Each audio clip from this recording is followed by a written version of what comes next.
This one's for every webhead, every Tampa Bay sports fan, from the pirate ship to the ice to the trop. Welcome to the Sports Web!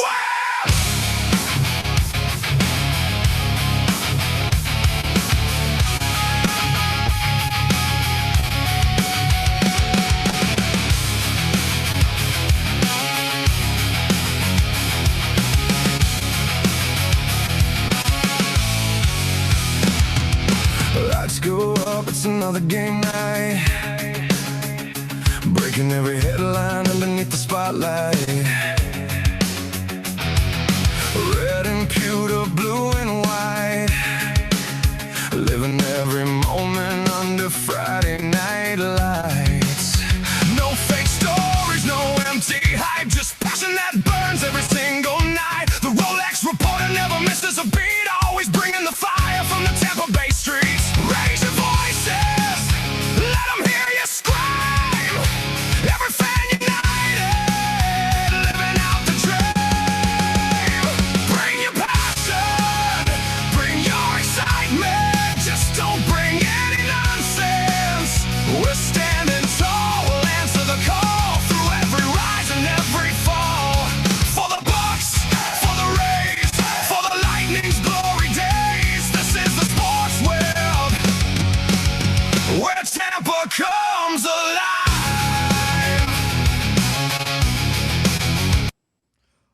to another edition of the Evolution of Sports Talk Television. It's the Sports Web here on a Monday night. I'm your host, Peter Blake, your Rolex reporter. What time is it? It's my time.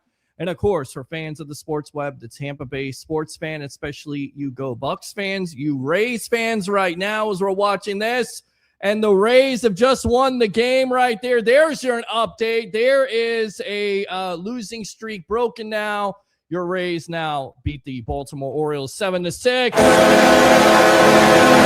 That's how you start off the show. Actually, this is how you start off the show. Bring the passion, bring your excitement. Just don't bring any nonsense. On tonight's show, we'll have Logan Robinson of Bucs Gameday. He'll be on with us talking about what else? The Tampa Bay Buccaneers big-time win over the New York Jets, their first preseason game. Some injury updates today, as we'll get into that.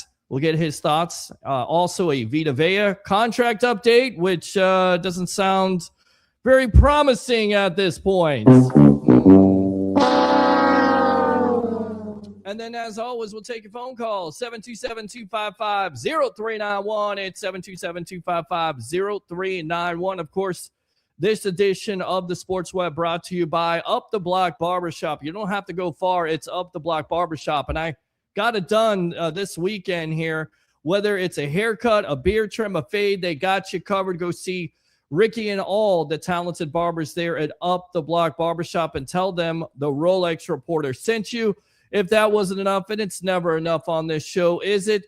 We give you Bucs latest every day, daily Tampa Bay Buccaneer content on YouTube, 11 a.m., a part of the Fan Arch Network. Go like and subscribe. Bucs fans, this is your test. Go like and subscribe to the YouTube page there. I believe 1,600 subscribers. And, of course, the newest Facebook page, Bucs Latest. If that wasn't enough, we will be a part of this, the Tampa Bay Sports Collectors Expo, September 18th, interviewing starting linebacker Alex Anzalone. That is the plan. And then on September 19th, Ian Beckles, James Wilder Jr., Tez Johnson, Kenneth Gainwell. The list goes on and on and on. We got you covered here on the Evolution of Sports Talk Television. And then, of course, the Carter Agency, because not only are we on Facebook, not only are we on YouTube and X and Instagram Live and LinkedIn Live, and I'll try to be professional, but it most likely won't happen. I said I'll try. We're also on TikTok tonight, so definitely YouTube super chats are open, Facebook stars are open, roses, diamonds. I don't know what they give on TikTok, but we're on there. Thank you very much to the Carter Agency. So without further ado, I want to go out to this guy right here. Been trying to get him on the Evolution of Sports Talk Television. And here's the thing. This is what I like about this guy. Not only does he know his Bucs, he also knows his Florida State Seminoles, which we like that. But also, he decided to come on the show on his birthday. I have a respect for that, because if somebody asked me to come on a show on my birthday, most likely I'm not answering the phone. In fact, I'm saying I'm going out for my birthday, which usually I don't go out for my birthday, but would just say I'm going out for my birthday. But this guy right here said, you know what? I'm going to come on the Evolution of Sports Talk Television. Mr. Logan Robinson of Bucs Gameday. Welcome to the Evolution of Sports Talk Television, my friend. Happy birthday, buddy. Thank you, man. I appreciate it. I know we were talking about it in the last few years about hopping on here, talking some Bucs. And you know what? Why not just do it whenever it's on my birthday? I got a little hoarse. Like my voice is hoarse. I was at the Rays game on Friday night. It's been a long weekend, but I've been looking forward to come on here talking some ball with you. Well, absolutely. And the Tampa Bay Rays, they win after I don't know, a lot of people just giving up. I mean, after they went 9-0 on the West Coast, they come home, they lose 3 in a row to the Baltimore Orioles, finally get a victory tonight. It was close. They had to come back, but they win 7-6. I mean, just let's start there. What do you think about this Tampa Bay Rays team? Are they for real, in your opinion? Once again, welcome to the Sports Web. Yeah, no, I think so. They like to go and take these little joy rides, and I've been joy rides. I mean, this series was not great this weekend, but outside of that, I mean, they added what they needed to do and grabbed some pieces that they felt like they needed to be able to go further, and they do believe that this team can go and have some fight in the playoffs. But it's been fun. I wasn't a Rays fan. I just moved into Tampa 3 years ago, but I live probably about 4 or 5 blocks away from the Trop, so it gives me no excuse not to go over there, go to some games, go hit Ferg's beforehand, go hit Green Bench, one of my favorite breweries, and of course you're in the AC as well, so I was so excited to have the Trop back open, some renovation, better lighting. I just love the experience in there. And so we were up in the Rays Rush, all you can drink, all you can eat package Friday night. I can go ahead and tell you, we took full advantage of that right there. As you can tell, my voice is not too great at the moment, but we'll recover. And you know what? I mean, I know we're going to talk a lot about some Bucs, but it's been a fun Rays season to follow, and I plan on hopefully going to some playoff games here soon. Yeah, no, I definitely think they have an opportunity. Again, this offense is up and down, but if for some reason the Orioles have their number, with that being said, the numbers will matching up the other night for the Tampa Bay Buccaneers, even though it was second and third string at the end of the day. I think the story is defensively, 4 sacks, 2 turnovers. So definitely take that from a Todd Bowles defense. Aiden Garnes with the big play. Let's start there. What have you seen from this young man? Because all you've heard throughout training camp in the offseason, how impressive he is. Just another undrafted free agent for Jason Light. And looks like this guy may work out, not only make the 53 because of the convoluted situation when it comes to injuries with Benjamin Morrison finally returning, but still having a hamstring injury, not knowing what's happening with Zion McCollum, having Jacob Parrish there. I think this kid really has an opportunity to make some hay and make this 53. What do you say?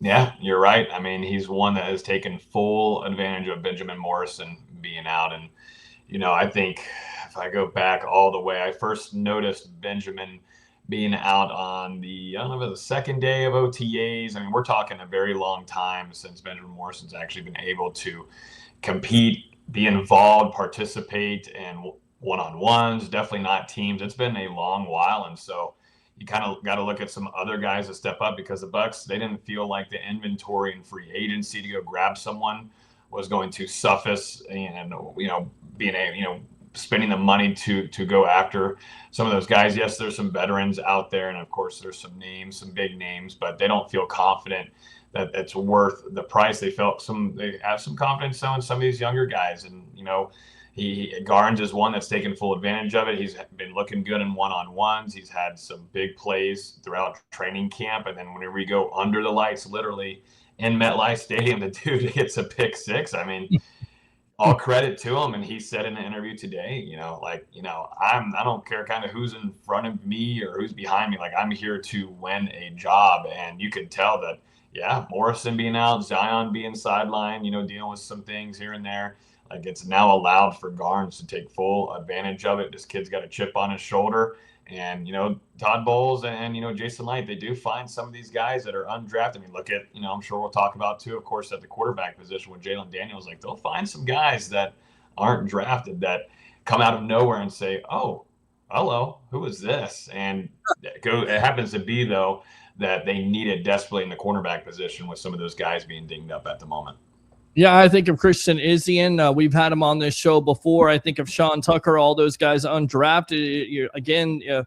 Jason Light has a knack for. A lot of people would criticize him, not necessarily great when it comes to second-round picks, but, third-round picks, fourth-round picks, undrafted free agents. He's definitely pretty good when it comes down to it. And what I like about Garnes in that play is not only you see David Walker flash, and we've seen a lot of that. I've seen that in camp. You've seen it in camp. He's been dominant, and you can kind of talk about that, but also Garnes, he's a ball hawk. He makes that play. It's not just right to him. He's making that play. He's going to the house, and that's exactly what Todd Bowles and this defense is needed for the last couple of years, and maybe they found that in this undrafted free agent from Arizona.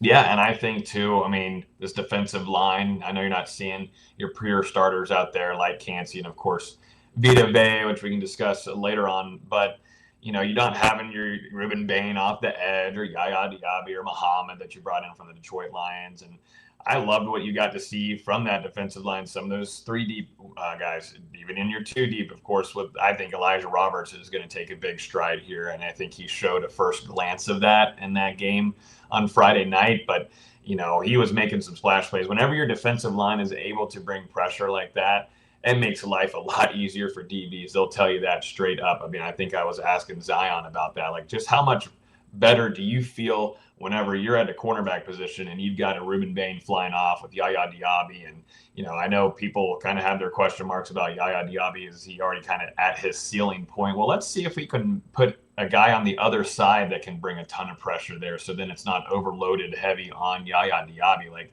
there's a lot to like about this room. Even Devontae Capehart was making some plays that aren't going to be stand out on the stat sheet, but just some certain things, tip balls on Friday night at that defensive tackle position as a rookie. So right there, pressure is going to help out guys like Garnes, but Garnes just made the play. He read it well. He bit on the route, and just to show his athleticism too was impressive. He also had a big TFL in that game too. So he didn't allow one route, and he got beat on one route, but that's going to happen, man. It's football. Everything can't be excellent. Just the way that he took advantage of those opportunities has been great so far.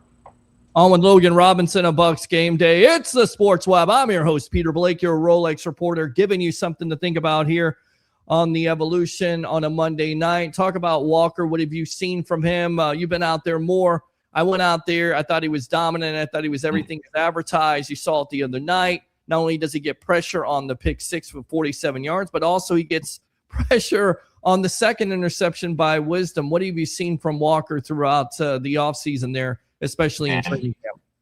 I'll tell you, Peter, you and I were talking about it. I believe it was the first day of pads, and it was pouring down rain. Like it was just, everybody knows some of the videos that we were putting out there, just everybody was getting drenched. But I did spot across the field that OL and D line were starting to kind of get close to each other. I was like, oh, we're about to get OL, DL. Of course, our biggest thing for us, being on the beat, we want to go over there, Peter, and grab the videos or go see what Ruben Bain is doing. And that's because you haven't been able to see anything from Ruben Bain. But the other next one to me was David Walker, because he got injured so early in the training camp last year and didn't get to see much of him, of course, in preseason games. He was out. He was done for the year. But now he comes in, he shows his flashes, and I just want to see him with pads, and he gets a great rep.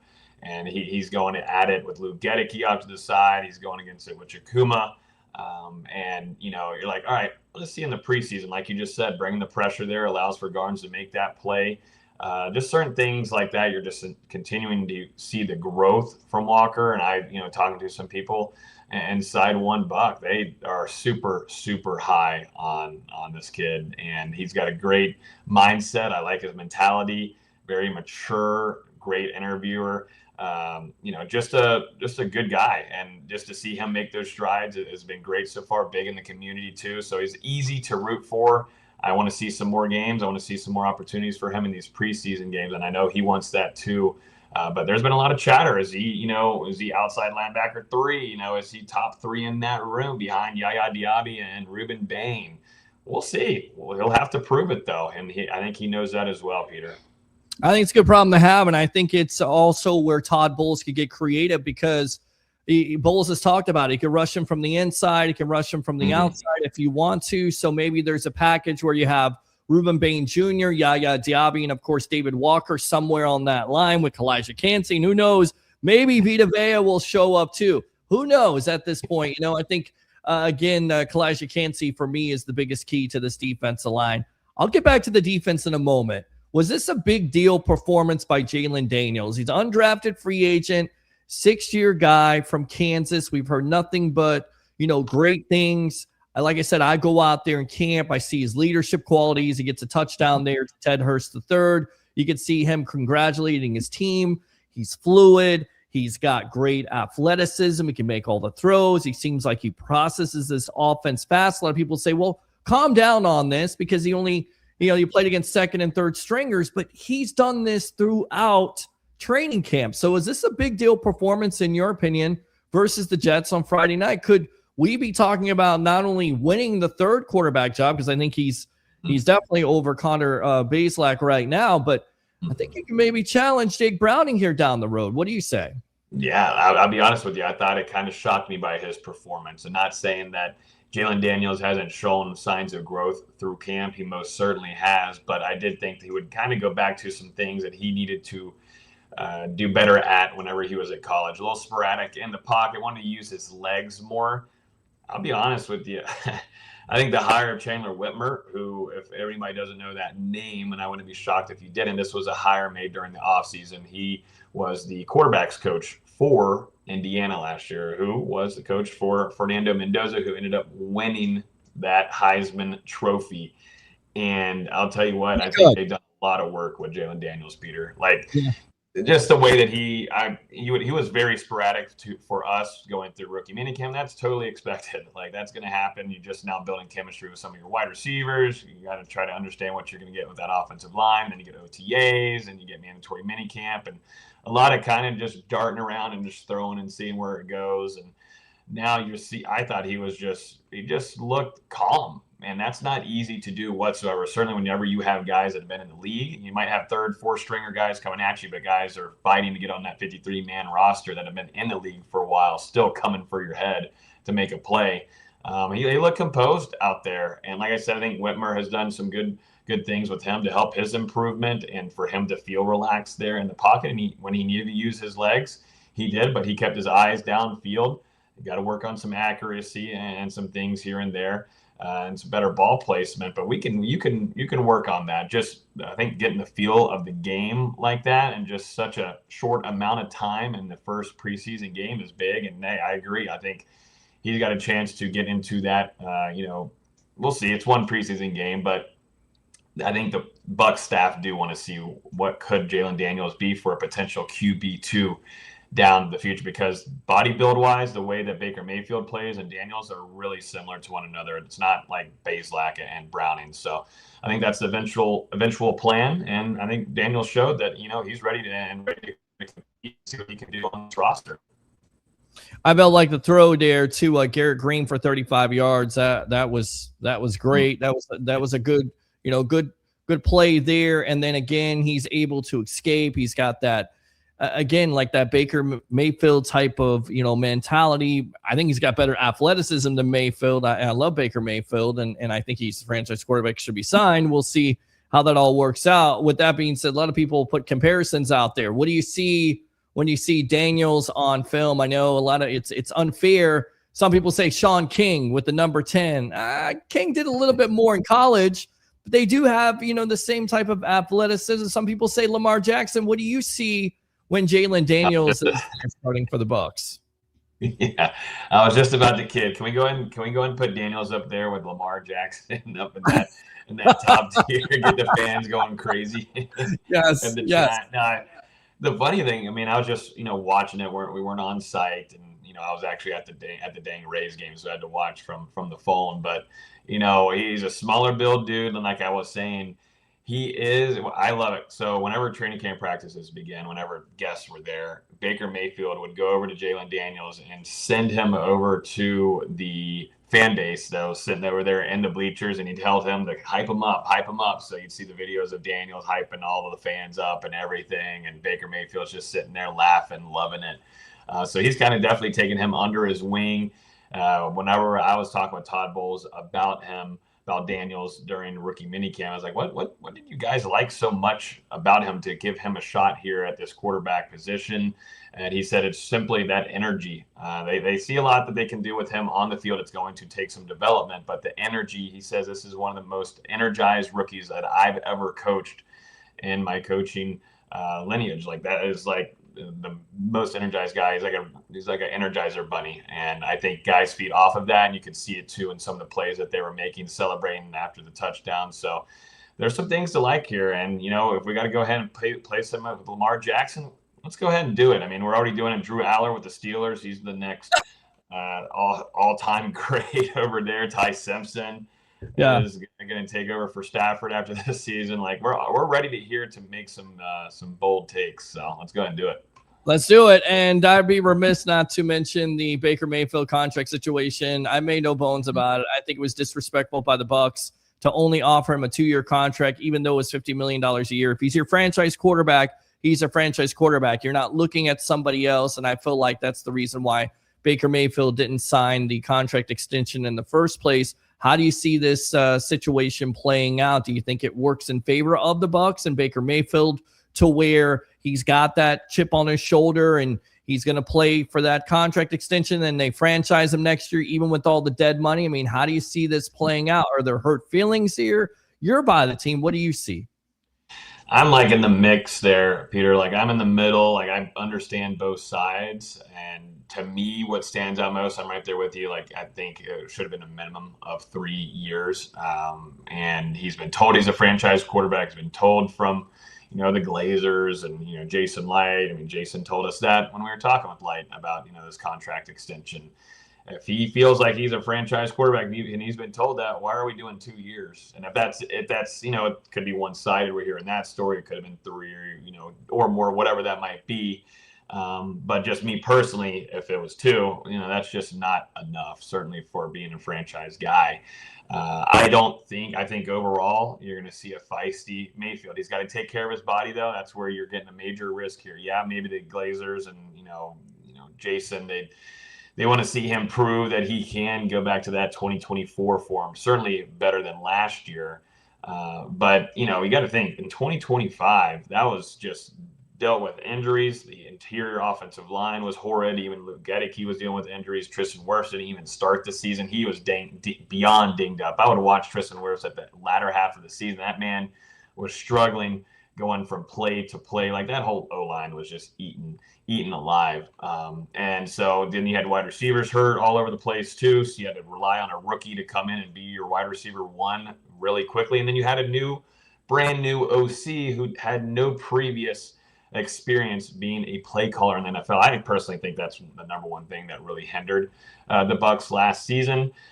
So I think you're going to see an immediate bounce back, and certainly with Chandler Whitmer on board, I think Baker Mayfield has a major response, and I think it does go in the favor for the Bucs. I just don't see Baker leaving Tampa. He loves the community. He wants to be here. He's building his family. He just got 2 kids now.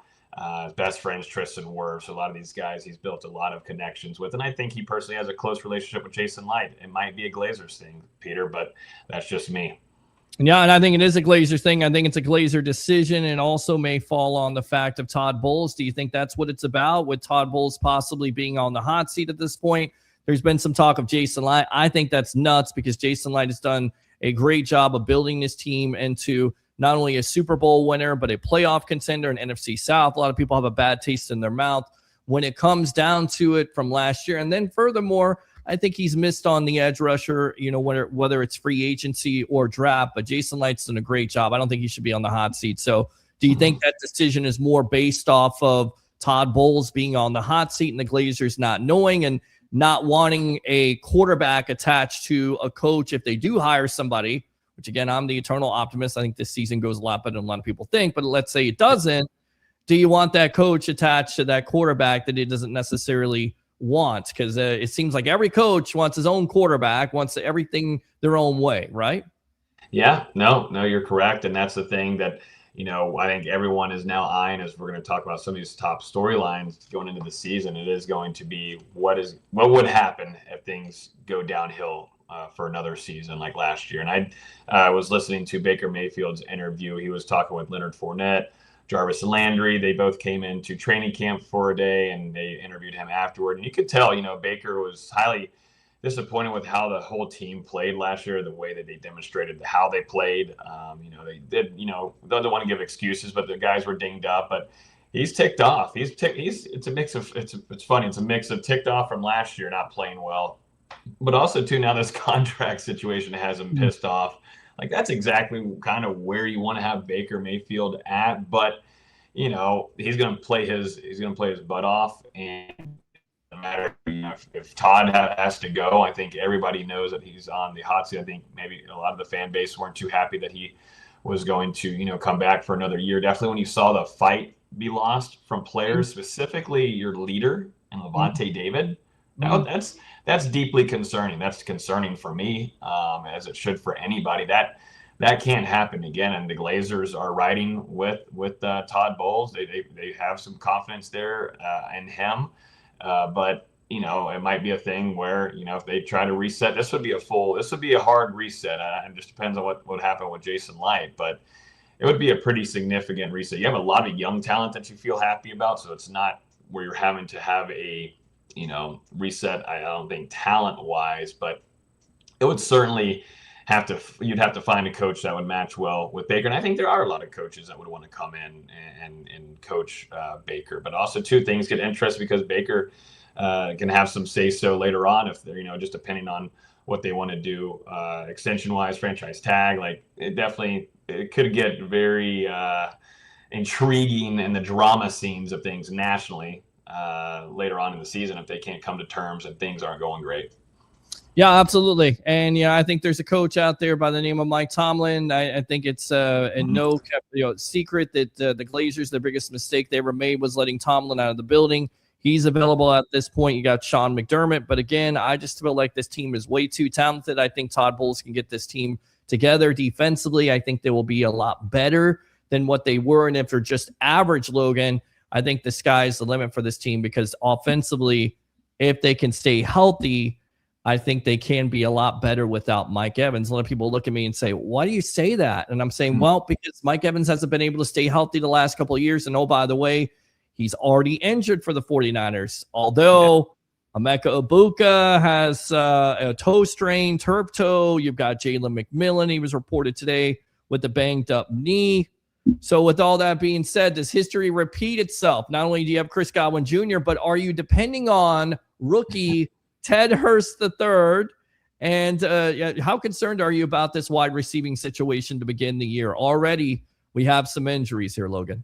Yeah, already dinged up there in that room. And the one that is, of course, the most important is going to be Emeka, because that is your expected wide receiver one coming into the season. I am very, very, very high on Jallin McMillan, too. I mean, on our show, I predicted him to have more receiving yards this year. So that's a bold one for me on my end. But I, too, think that, Emeka Egbuka and, Zach Robinson, he's expecting for that guy to be his top one in the wideout room. But you got Chris Godwin, of course, who's your veteran. But Jallin McMillan brings a certain edge to this offense that not a lot of other guys do. Maybe Tez Johnson does in there, but he's a different kind of size guy. Jallin McMillan, really good on some vertical shots, can go one-on-one with you, and he can make some acrobatic grabs.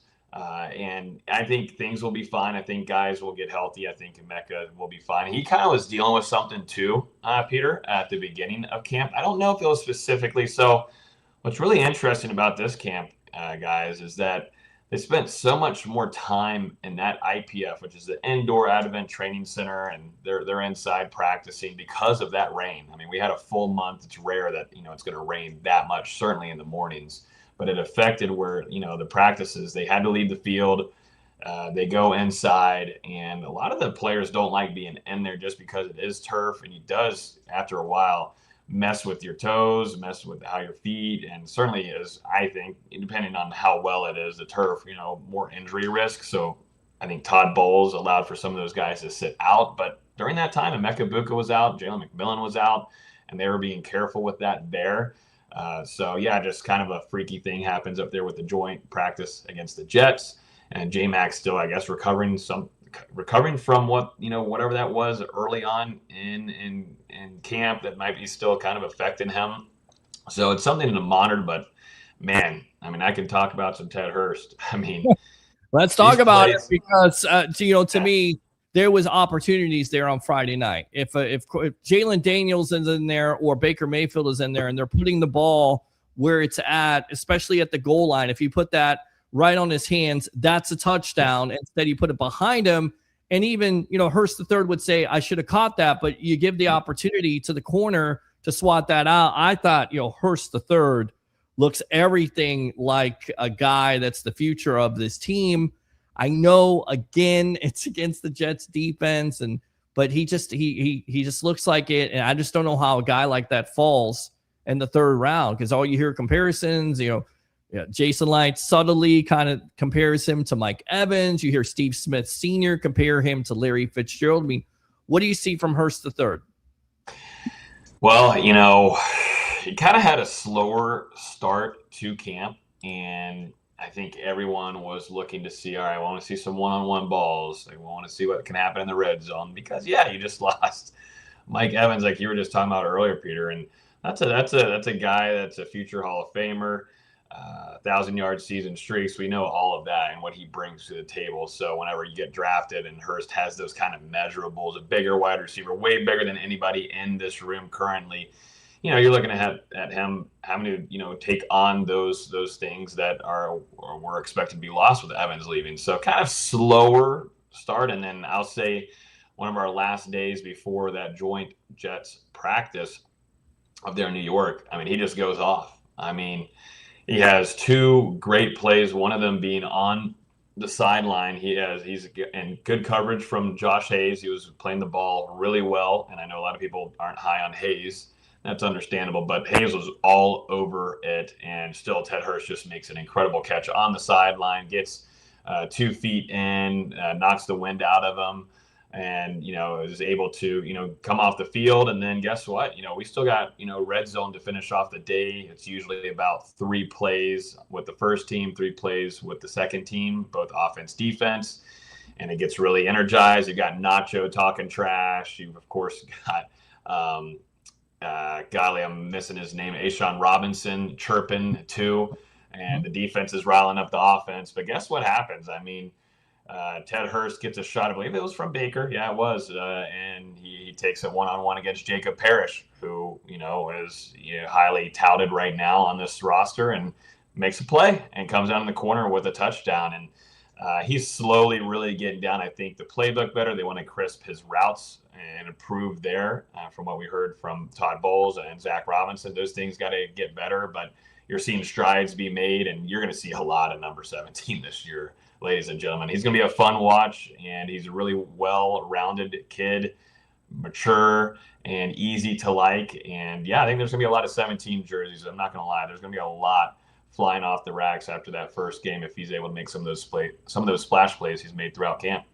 And listen, I felt like number 14 was going to be the number 1 wide receiver. He may win this by default. I think Chris Godwin Jr., nobody's talking about him. They continue not to talk about him. And I get it, 2 years removed from an injury, but when he's been able to take that role, he's shown that he can have over 90 receptions. He's shown that he has that explosive nature to him when he can get out in space. He's shown that he can block and do all the things that you need a wide receiver to do. And finally, Logan, he has the opportunity to be the number 1 wide receiver on this team. Do you feel like he'll win out now with the Egbuka injury?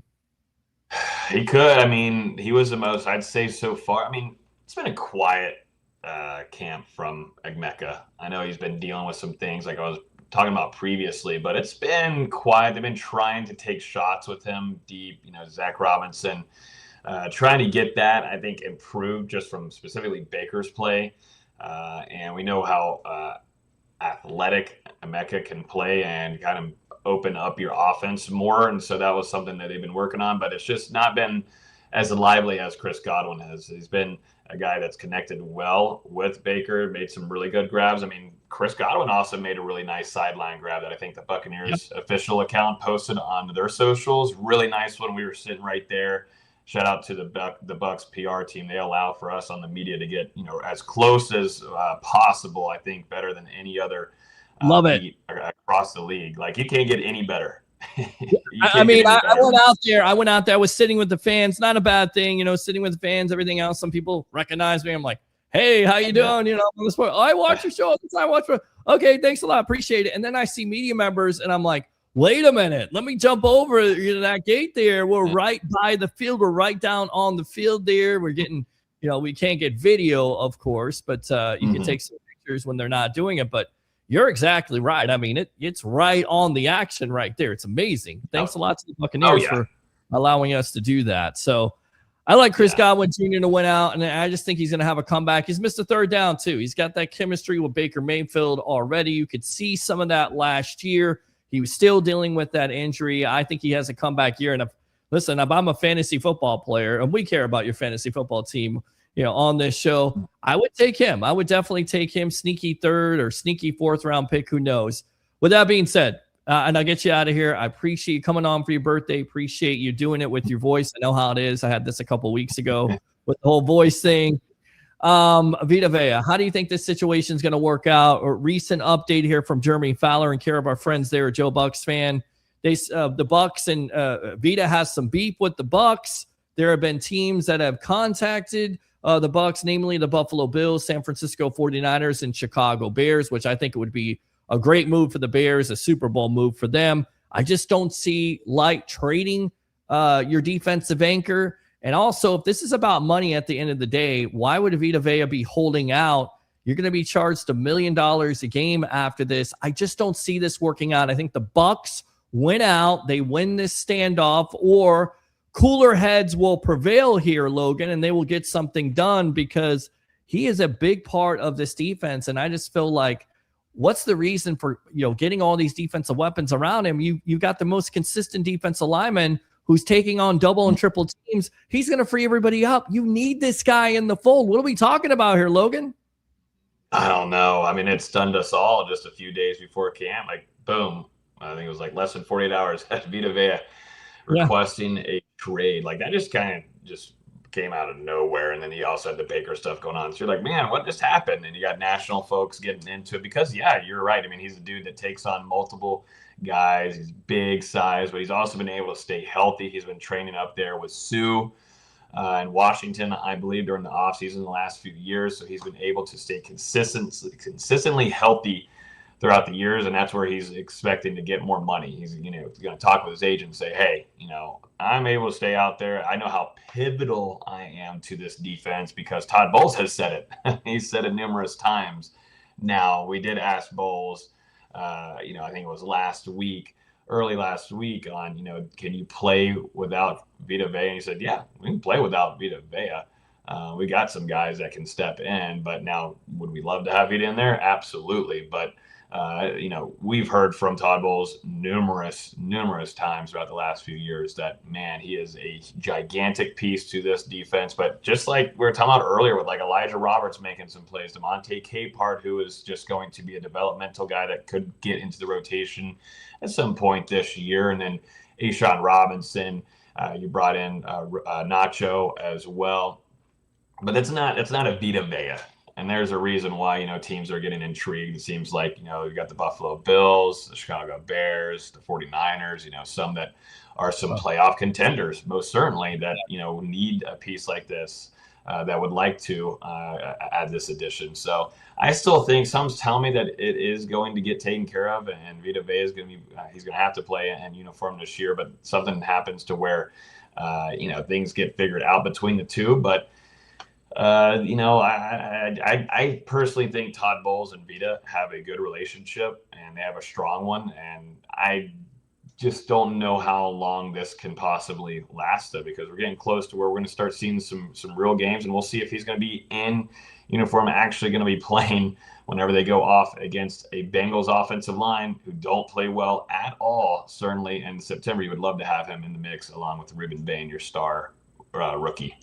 Yeah, you better get after Joe Burrow, because if you give him too much time, he'll definitely pick you apart, and that's the reason why it's important to get him in the fold. Man, I appreciate you as always. Thanks a lot for coming on the Evolution of Sports Talk Television. Go ahead and promote yourself here on the Evolution of Sports Talk Television, my friend.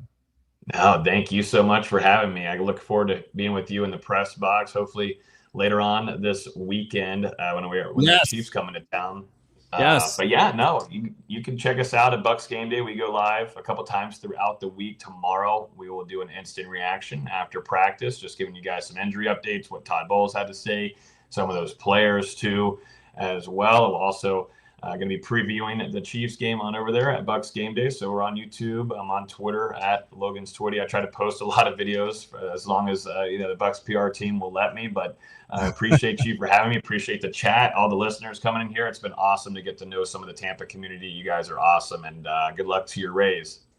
Yeah, good luck to the Rays, and I'll definitely see you on Saturday night in collaboration with the JP Peterson Show, and we'll get not only you but your other guys on here, and we'll get you on the post-game show if you want to come out in the field, because we do the post-game show 30 to 35 minutes after the game. So anytime you want to come out there and, just kind of talk Bucs, hopefully a victory over the Kansas City Chiefs, even though it's kind of a meaningless second preseason game. To me, it's important because you want to see these starters get off to, some type of good start. And then on top of it, once again, please stay healthy so we're not talking about this. And by the way, if Vita Vea goes to the San Francisco 49ers, that is a doomsday scenario where this becomes the longest off season since 2020, and not in a good way, not in a good way at all, because there's been a lot of departures, a lot of drama, a lot of outside noise, and I've had enough. I just want the Bucs to work this out. No San Francisco 49ers, no Chicago Bears, no Buffalo Bills, okay? Let's just work on that. All right. Absolutely. 100%. It'd be Bucs fans would hate the 49ers so much. It would be not unbearable. It'd be unbearable. So, well, I wonder if he gets hurt because everybody seems like they got some X-Men scenario going on where they have the X-Men power plant and everybody's getting hurt or something. Or I mean, it's crazy at this point. But listen, enjoy your birthday. Also, this right here, FSU all day, every day. We'll see if they can, turn this season around for God's sakes, do something here. And of course, I'll be covering USF all year long. So maybe I'll see you out there too. There we go. Absolutely. Hey, no, thank you for having me. I appreciate you a whole ton. I'll see you in a few days. And thanks again to all everybody tuning in. It really is awesome to come on here, talk some Bucs, talk some game, late night crowd too on a Monday night. We're lucky. Yes. Thank you. Yes. And we will take some phone calls next time. I don't know what happened tonight, but everybody's just listening to what we were talking about. Logan Robinson, appreciate the time here at Bucs Game Day. All right. Thank you, man. See you soon. All right. See ya. There you go. Right there. Let me spin my web a little bit, right? So we kind of get some new guests on here, some new blood. We've been talking about this for the last couple of years. We made it happen. Trust me. Buckle up, Bucs fans. I got more guests. I got more surprises. I got a big-time surprise in September, but I can't say nothing about it. I mean, you can see my face, man. You're going to love this. You're going to love it. But I can't say anything about it yet. I'll tell you what, let's go out to one of our sponsors. Of course, it'd be Up the Block Barbershop. I got to update this sponsorship here or this ad, but it is Up the Block Barbershop. You don't have to go too far. It's Up the Block Barbershop. Up the Block Barbershop. You don't have to go far. It's Up the Block Barbershop, 4946 Moog Road in Holiday, Florida. Whether it's a haircut, a beard trim, a fade, they got you covered. Go see my favorite barber, Ricky, and all the great barbers there at Up the Block Barbershop. Tell them the Rolex reporter, Peter Blake, sent you again. It's Up the Block Barbershop, 4946 Moog Road. Let's go out to the phone lines. Broadway, you're on the evolution of sports talk television live here at Raymond James Stadium after your Bucs fall to 6-3. Go. Yeah, I wish I would have done it on a win. Let's go out to the phone lines here. Curtis, welcome to the evolution. You there, my friend? All right, since it's not starting out well. Go ahead, Curtis. All right, hold on a sec here. Curtis, are you there? Well, maybe that's the reason why we don't got phone calls, because I got no... Curtis, go ahead. Yeah, I'm here. Can you hear me? Oh, man, I just hate that little wire. Just got to, tinkle with the wire a little bit. Oh, yeah, I can hear you now. Go ahead, my friend. You can hear me? What's Yes. going on, brother? You know me, man. It's Monday. It's not always the most energetic thing, but we just had Logan Robinson, a Bucs Game Day. I was sitting watching. Pretty good. I like to listen sometimes. I don't like to always interrupt. And I was thinking about what you guys were talking about. Potentially the Bucs having a new head coach. But we got to get through this season to get. But let me ask you a question, Peter. Go for it. If you were to have a new head coach, who would you like to see with Baker? I kind of gave it away. Like, I like Mike Tomlin. I mean, we all love Mike Tomlin. I like Mike Tomlin if there's going to be a coach, but I don't know if the Bucs go from Todd Bowles to Mike Tomlin, another defensive-minded coach. I know everybody around the NFL. People are talking about Nate Schillhouse. I'm just going to say this. I don't want to talk about new coaches. Let's play out this season first. And then no. We ain't nothing wrong with talking hypothetical. Let me ask you this question. Let me ask you this question. I got some breaking news right now. You ready? Here's the breaking news. Give it to me. It is August 17th, 2026, and Todd Bowles is still your coach. It's exciting. There you go, Bucs fans. All right. Absolutely. Okay. Let me ask you a hypothetical question. Go for it. I know I'm going to get some flack back for this, but how would you feel about putting Baker with Gruden? I mean, it's been mentioned. I mean, the guy's around. I mean, he's going to be announcing the game on Saturday. I mean, it's the foregone conclusion. I think it's every, Bucs fan's dream at this juncture. They love the fact that he won a Super Bowl in 2000. They forget that they ran him out of here. I would love to just sit in that quarterback room and hear those two talk together. I would love for him to be the offensive coordinator, like be offensive coordinator with Todd Bowles. Like Todd Bowles takes care of defense. And John Gruden takes care of offense. And then you go. That'd be hilarious. That would be amazing. That would be amazing if that could happen. I don't see that happening. All right. So, let's get rid of the hypothetical. But now, here's my thing. Okay. This kid, Jalen Daniels, man. Something special, huh?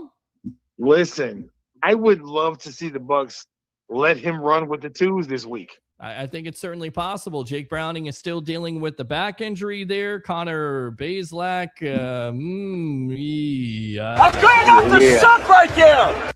Yeah, I know. He didn't look good. He didn't look good. Where's that other kid we got rid of for what's his name from Florida? Oh God, please don't say Kyle Trask. Did you say Kyle Trask? Because you just awakened Ray Kennedy. Ray Kennedy just woke up out of a slumber.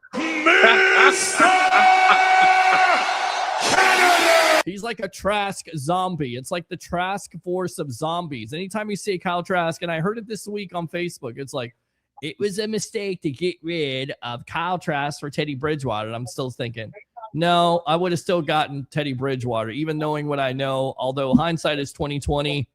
And listen, this is a family affair. I got into an argument with my mother the other night. She's like, Kyle Trask is the great quarterback. I'm like, Mom, he hasn't started for anybody yet. I don't care. He hasn't gotten a chance. He got a chance to beat out Baker Mayfield. He didn't beat him out. He couldn't beat him. Nope. I don't care. He should have been on the team instead of Teddy Bridgewater. I'm like, okay, leave well enough alone. You pick your battles at the end of the day. I ain't going to win that one because first, she knows somebody that's a big-time Trask fan. Second, she's kind of a Gator honk, which I don't know how she became that. She used to like Florida State, so that's ridiculous in itself. So you can't win that battle. You just can't. So I let it go. I mean, I want my Bucs fans out here. I want all you guys to remember. You know what this team has now that they haven't had in a long time? A defense? Depth. Well, yeah. I mean, they got that. Everybody's complaining about that. I mean, you got Elijah Roberts, who's playing with the second and third teamers, and he's playing well. And he looked like, listen, this was the excitement about it. This was the good thing about it. There's a good thing about Kalijah Kancey being hurt last year. You get Roberts to get those opportunities, to get those reps that he gets better at. So that second-year development, you can see it. And he looks like a different player. Looks like a player that could come in right away and be a rotational guy, be a guy you play in the inside that can really cause some havoc. I mean, Bucs got some talent on this team. I hate to tell people. And here's the thing. Vita comes back. Everybody stays healthy. Mm-hmm.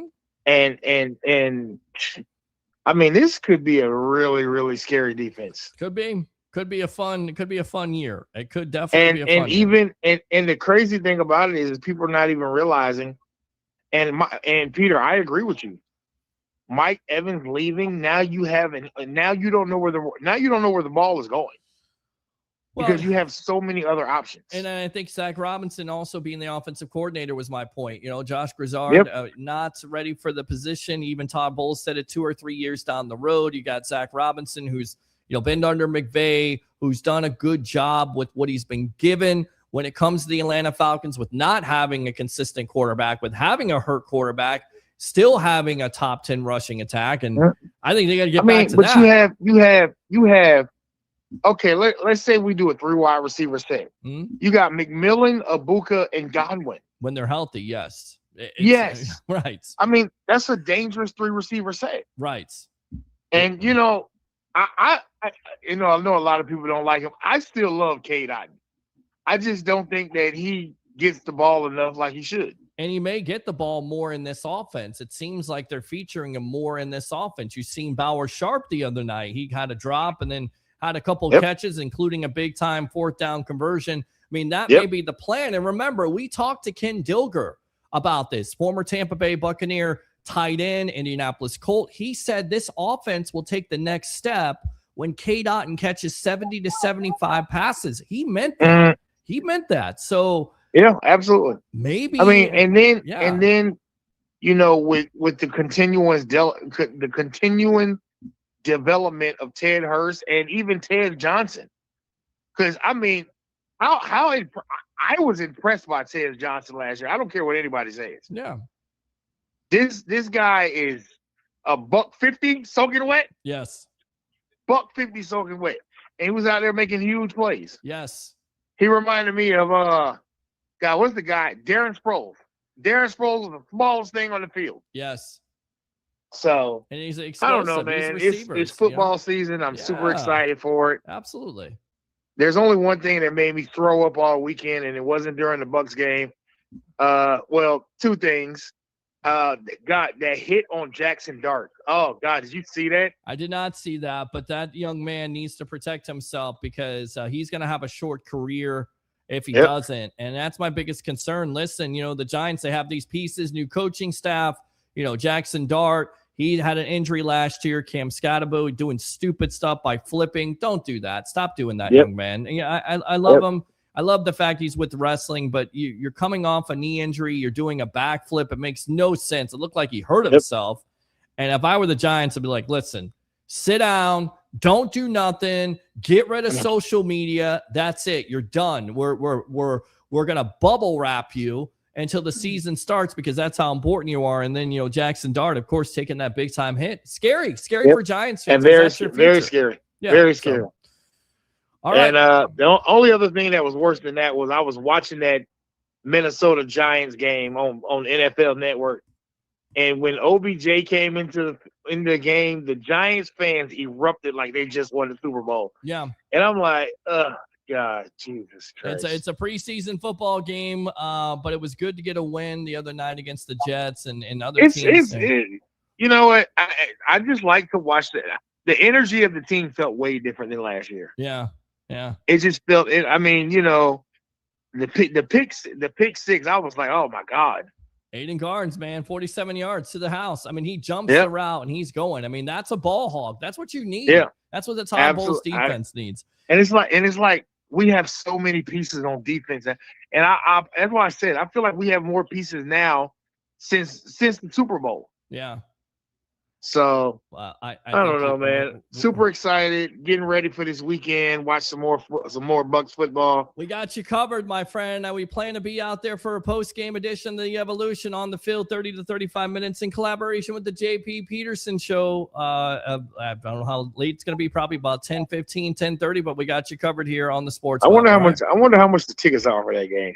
I don't know, man. Check it out. You should do it. Yeah, I need to. Absolutely. All right, brother. All right, brother. Hey, man, I love you guys. Love you go too, Bucs, brother. baby. Yeah, he says go Bucs, go Bucs, go Bucs. Wait up, little boy. Wait up. Go Bucs. It's exciting. Go Bucs. Fire the cannons. Go Bucs. There we go. I got to say this right now. This lady is watching me there on Instagram Live. Her name is Gloria. Happy birthday to you. Get them, Glow, huh? Open phone line, 727-255-0391. It's 727-255-0391. Sweetheart, I hope you had a great birthday. I know you're watching me, so I appreciate that. And I hope you got into all kinds of trouble and you're safe. Obviously, you are. And you take an Uber if you guys are going to sub. Everybody's like, what are you going to do for your birthday? And I go, I have no plans at all. The only plan I'm going to do is probably cover USF or the Tampa Bay Buccaneers. I never plan anything. My friends are like, what are you going to do? Nothing. I plan nothing. I know. I'm going to be 48 years old, and I'm going to probably do what I did last year, which is work. That's all I do is work like 7 days a week here. So maybe, who knows? Maybe I'll plan something here. Maybe you guys have some suggestions, if you will, when it comes to my birthday coming up in October. We got a couple months to go. And then on top of it, I got to do a move during that month. Like I got to move from here. The housemate situation is changing. I'm going to get a 2-bedroom, of course, the studio for the Evolution. I'm not living with anybody at this point, not getting told by anybody to be quiet. Those days are over with. I'm going to be living by myself with my dog, and he doesn't talk. Only time he talks is when he wants to be taken out. But I got to go through a move during that situation. So it's probably the reason why I won't do anything for my birthday, because I hate to move. I hate packing. I hate that whole situation. but it has to take place here in October. So there you go. All right, let's go out to the texting line here. I've been neglecting you webheads. YouTube super chats are open. If you like the content, give to the content. Facebook stars are open. I did a pretty good job tonight. We didn't spend 30 to 35 minutes talking about Baker Mayfield and the contract situation, but I haven't heard only one call at this point. What's going on here? You guys don't love me no more. It's a Monday. 727-255-0391. It's 727-255-0391. Ask for phone calls. Get phone calls. I will go out to the webheads in just a moment. Let's go out to, I believe, is this Trevor? No, it's Corey. Corey from Nashville. Yeah. I get these calls. Corey, appreciate the call, my friend. There you are, right there. Welcome to the Evolution here on the Monday night. It's okay, man. You got a lot of people calling you, man. I wish my phone line was jumping like yours. Well, my phone line's always jumping. I got a bunch of Bucs fans out there. I got some weirdos. I love you weirdos. Keep on calling me. I got people that inbox me at night. I'm sleeping 2:30 in the morning. I got somebody inboxes me about the Bucs and what they're going to do, and I'm like, so since we're right here on the cusp of the season, I think if he's clean good, that's my son. I'm sorry. That's all right. How you doing, son? Is he a Bucs fan, by the way? Did you corrupt him to be a Bucs fan? Did you do the right thing as a father? No. He's definitely a Bucs fan. We'll be in Cincinnati week 1. Nice. Because I just think that's gonna be a cool stadium and it's a pretty fun team to watch. Cincinnati. How old is he? Really good test for our defense, which I think is going to be a top 10 defense this year. Yeah. How old is he, by the way, Corey? Well, he's 4. I got an 11-year-old. To my 11-year-old, he comes to all the games that I go to. Wow. He's had such a privileged Bucs life. He's been to a playoff game.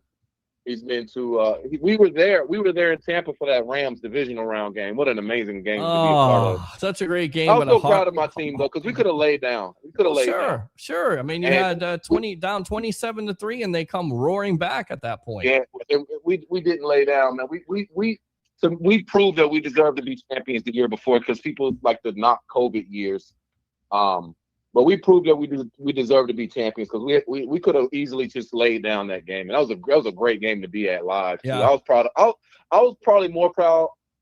That was probably the second proudest moment as a Bucs fan, outside of that Saints playoff win, because the Saints dominated us that year, man. And for us to go into that in that dome and to show that we just got heart and fight, and we was like, nah, we're not gonna keep getting bullied by y'all, and that was amazing. But anyway, I digress.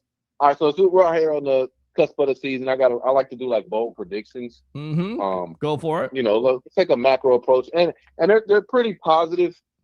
Even for the NFC South, I'm gonna be honest, it's a bold prediction for a reason.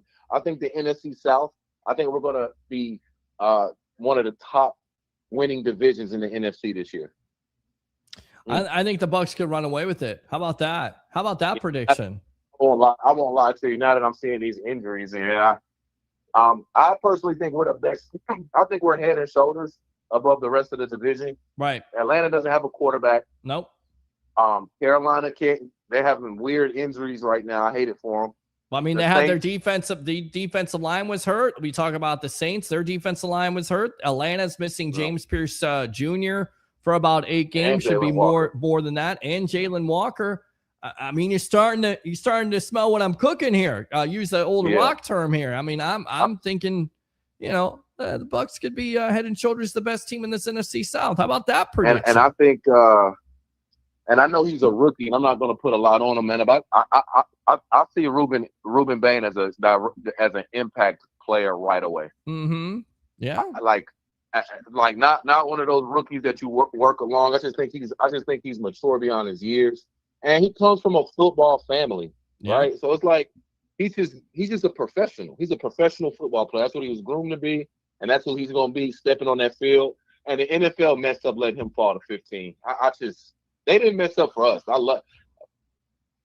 Well, history repeating itself, right? Warren Sapp drops in your lap, and then you got Ruben Bain Jr. drops in your lap, and maybe they, hopefully they have the same type of impact. But who knows? Maybe Sapp didn't have the impact when he came in. It took him, a couple years. This kid Bain Jr. may have an impact right away. I think he's going to have an impact right away. I do too. I think he's going to have a 2-sack game in Cincinnati. Oh man, that would be awesome. I think he's going to have a 2-sack game. I think he's going to be unblockable against Cincinnati. Mm. I think another bold prediction is I think, and I hate to say this on live, but I think David Walker is going to be the reason we don't pay Yaya Diaby. Wow, that's a nice prediction. That's certainly possible. It's a bold prediction. It is. But I think so. And I believe Vita Vea will be playing week 1. Week 1. So you don't believe in this doomsday scenario where he's traded to the 49ers or the Buffalo Bills or the Chicago Bears. He's still a Buc. My thing about that is if he looks around, he's not going to be in a better defensive front room than he is now. I'm telling you, I don't know where this is coming from, where the Bucs are so bad talent-wise. His agent is a crappy dude, but that's his job. I don't want to call him a crappy dude, but he's doing his job. Okay, he's chasing the dollars. Yeah. But this is probably even better than the Shaq Barrett front, like from a depth perspective. Not, Shaq Barrett is a 20-sack guy. JPP was a Super Bowl champion. Sure. And Dominic Sue was an all-world talent and a veteran. But as far as depth, this is what we begged for. Mm-hmm. This is what we begged for Mm-hmm. as fans when we were watching our team not be able to get to the quarterback. And man, the football gods have delivered.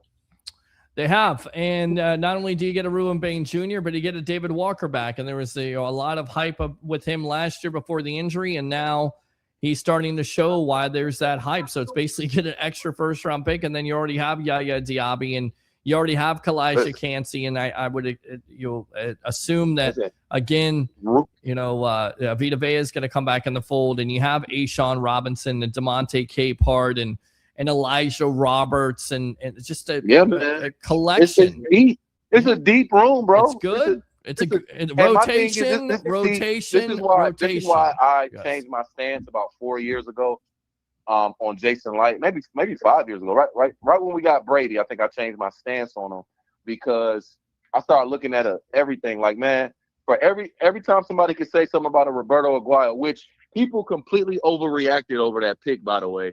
Because if people remember correctly, we did not use a third-round pick we had a trade and we had 2 third-round picks. We used that second third-round pick to get him. So we didn't move. We used the extra pick to get him. Right. So and he was the most accurate college kicker. They just moved the extra point to 30 yards. I really, really liked the pick. I did too. I did too. I liked the Roberto. It just didn't work, man. It just didn't. Kickers are head cases. Yep. But for every Roberto Aguayo, there's a Carlton Davis. There's a Jamel Dean. Yep. There's and this was my draft crush. I didn't think we were going to get him, Keontae Scott. Now that getting a guy that should have won the Thorpe, who does everything. Like he is a star corner as far as being able. He could play all positions in the defensive backfield. He's a willing tackler. Man, go watch this guy's film if you have. I know you have. I've watched it. I've seen it, and I'm excited. And I don't know how the player goes in the 4th round because the numbers don't lie, and he plays for a team where he's a big part of that. And the reason why he's a big part of that is right. And he's a 4-3 guy. He plays on the same side as Ruben Bain Jr. So maybe the Bucs know something. They've done their research, or Todd Bowles is ready to cook something up when it comes to Keontae Scott and Ruben Bain Jr. together, because I'm all for it. And you need ball hawks on this team. We talked about Aiden Garnes the other night. You need a guy like a Keontae Scott because he was a ball hawk at the University of Miami. Corey, what else? And he was pretty good. He was pretty good. Pretty good. He had an 81 PFF grade. Yeah, not bad. Not bad. He was in phase. He didn't look. And that's just the thing about Buccaneers and Jason Light. Like, what he's been able to do is draft guys that fit the room. Like, we don't get headaches. This Vita Vea thing is taboo in Tampa because we haven't really dealt with this. Yes. Because he gets a lot of team first guys, which Vita, you want to get paid, that's fine. I get it. But I do believe he's going to be ready for week 1. I just think this is the best defensive front that he's going to be playing with. And that will make him so much better in December football. And here's my thing about this, Corey. I don't think Vita Vea has the leverage here. I don't. I think he doesn't have the leverage. The Bucs have the leverage because of course, Vita Vea sits out, then he's going to be fined $1 million at the end of the day, of course, and then that's going to ruin your value if you decide to hold out. So not only going to be missing out on money, which you were crying about in the first place, not getting, but now you're missing out on money, but also you're missing out on an opportunity to prove to other teams that you still got some gas in the tank, which, by the way, he's 31 years old. He's not like these, his counterparts that are younger. I love Vita Vea. I love that he makes the impact that he does for this Bucs defense, but let's put it in reality here. He's 31 years old. I think the Bucs can work something out, give him a bump. He means something, but to say they're going to go all in and all this other nonsense, I don't see it happening, because here's the thing you just talked about, Elijah Roberts, DeMonte Capehart. Those players, do you think that they drafted them for a purpose? Do you think that they were maybe preparing for the future without Vita Vea in the coming years? Of course they are. That's what they're looking for. That's why you draft those guys in the first place. You're looking for the heir apparent to Vita Vea. And as much as we hate to have players move on, this is the business of the National Football League. Again, you can't pay everybody. I think you can if you want to, but there's people out there say you can't pay everybody. So we'll see how the Bucs navigate this situation. Anything else, my friend? No, that's it, man. I'll call back Wednesday. Yeah, well, call back again. You got 2 calls. If you. Oh yeah, I know. It's a school night. I get these guys going down. All right, man. I appreciate the call. Appreciate the priorities. You continue to be a part of the evolution, my friend. All right. Oh, hey, what game are you going? Are you going to any road games? I am not going to any road games. I'm actually going to be down here in Tampa. It's called the Brick House Bar and Tavern. We're going to be working with a group called the Crew Life. We're going to be doing watch parties. So we're going to take you there to the bar. We're going to give Bucs fans here in the Tampa Bay area a place to go to where they can hoot and holler and say, go Bucs and Tampa Bay and fire towels. Let me ask you, I heard you say you cover USF games. So on Saturdays, where are you? Saturdays, USF. Where are you at the same bar? I've not figured that out yet. We're gonna have to figure that out because we're gonna provide USF watch parties too for USF Bulls fans. So I'm gonna be busy. I'm not much of a USF fan, but I do believe in Heartline. I think he's gonna do an amazing job. I agree. There. And I hate that. I think Brown. I think he should have stayed and played with Heartline. I agree too. I think that would have helped him a lot. I think Heartline's a step. I think USF is gonna have. I like Golish, honestly, man. He went with Golish to Auburn. Okay, okay, that's fine. Well, you got a hard line. He's been able. Ask because when I come down to Tampa, I'm there for the whole weekend, and it'd be cool to watch some college football with you sometime. Yeah, come on down, man. It'll be great to meet you finally. We've been talking for the last couple of years. Come on down. We'll have a date. We'll have somewhere to go for USF Bulls fans. I'm going to try to do away watch parties for Bucs fans and away watch parties for USF Bulls fans because they got nowhere to go. I was driving around Uber over around the USF campus. I'm asking, kids, where do you go to watch a USF Bulls game? I don't know. I go to the stadium. What about away watch parties? Well, we don't have anywhere to go. Boom. There it is. There's the opportunity right there. Boom, shakalaka. All right, Corey. Appreciate the call as always. All right.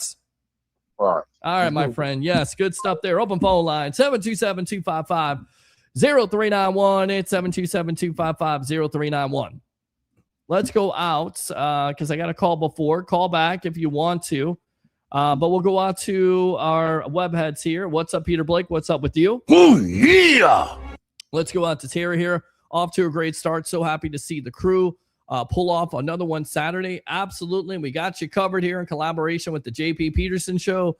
We plan to be out there on the sports web at the end of the game, 30 to 35 minutes on the field, giving you hopefully a post-game show where the Bucs are winning once again. So definitely tune into that. Tara Abe Carter says, hell yeah, I'm fired up for the season. Let's go Bucs. Let's go Bucs. Wait up, little boy. Wait up. Let's go Bucs. We got the dub, baby. We did get the dub. Victory! Right there. And let's go out to this. Good stuff right there. Let's go out to Solomon. Thank you very much. Solomon Battles 100. Appreciate you. Chris Cole. Evening, fellas. Evening to you. Oh, yeah. Bucs game day. There you go. Smash the like button. Please smash the like button. Like and subscribe to the Sports Web. Like and subscribe to Bucs game day. And of course, like and subscribe to Bucs latest every day, daily Tampa Bay Buccaneer content, 11 a.m. Okay. On YouTube and the newest Facebook page, Bucs Latest. Let's go out to Greg D. Cruz. Ola from Costa Rica. Appreciate you tuning in as always. Oh, yeah. Let's go out to Black Hill, Hills Cabin Life, Fire Todd Bowles. I think I know who this is. Higher back Trasky. I don't know what you're That's saying. going off the suck right there. I believe I know who you are, but I'm just gonna treat you like a troll. This guy sucks. How about new? That's going off the suck right there. There you go. Let's go out to Joe. Hello, Bucs fans. No worries this year. All the contract issues will get worked out. Right now, we need to stay behind our beloved Bucs. Let the business aspect work itself out. As a fan, I'm excited about this upcoming year. The Bucs will have an attitude after last year's injury-riddled year. Go Bucs! I like that. I like that optimism because I believe the same thing. Wait up, little boy. Stop. Wait up. Yeah! Fire the cannon. How about them Bucs, baby? How about those Bucs, Pirates?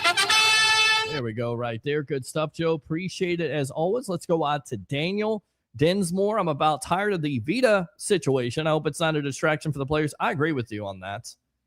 And he wasn't seen practicing today. So I don't know what to think. I think, again, the Bucs have the leverage at this point. There are reports that he plans to have he's not going to be on the field anytime soon for this team until he gets his contract done. The Bucs won't budge. I don't know what to make of it. I still think the Bucs have all the leverage. I do think they will win this standoff when it comes to Vita Vea. Should they take care of him? To a certain degree, yeah, they should. I guess they should. I mean, if they want him on this team.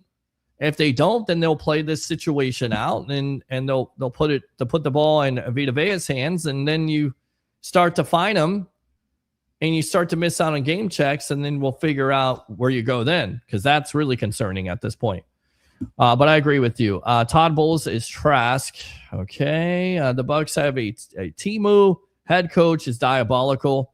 Anthony Cabin says, new to the club, but love the Bucs and the Bolts. Thank you very much for tuning in here to the evolution of Sports Talk Television. Always welcome, Anthony. Oh, yeah. Black Hills Cabin Life. Todd Bowles needs to go kiss the wall in Israel so we can have a winning record. Abe Carter, same here. Why don't I read some of these comments? Corn Babas. BMO is being less. I think you're talking about Benjamin Morrison. If Walker was healthy last year, we may have gotten enough pass rush to win the division. That's why I'm so hard on Bowles. It wasn't on Todd Bowles. It was also on Jason Light. You know, Jason Light not getting – but I know what they planned. They planned to go with David Walker. It didn't work out. They planned to go with Hassan Reddick. It didn't work out. They had Kalijah Kancey. It was hurt. That didn't help your situation, right? But now I don't necessarily think you – knock on wood. You have lots of depth at every position, especially your front seven at this point. King Cook, what's good, Peter? What's up, Webheads? Thanks a lot for tuning in there, King Cook. Jalen was running and gunning. Got to love that. Joe says, Daniels has a lot of ability. Plays very similar to Mayfield. He's a lot of Mayfield tendencies. Yeah, good thing. A good thing. I don't see any turnovers, but I do see a guy that has mobility, who has fast processing, can sling it, can make all the throws, can get out of trouble. I mean, he can do a lot of things in this offense, and it certainly seems like he's very comfortable in the Z-Rob offense, as he would say. I bet Bain and Scott growl at Coach Whitmer in practice, laugh out loud. How about that, huh? King Cook, 1485. Why did Bowles have David Walker dropping in coverage? Laugh out loud. The one thing we didn't want to see in Bowles, never disappoints. I didn't see a lot of this, but I think that's just going to be what Todd Bowles does, his defense. Again, you have to understand this. This is not the entire defense. It's probably like 10% of the offense, 10% of the defense. He's not going to give everything away.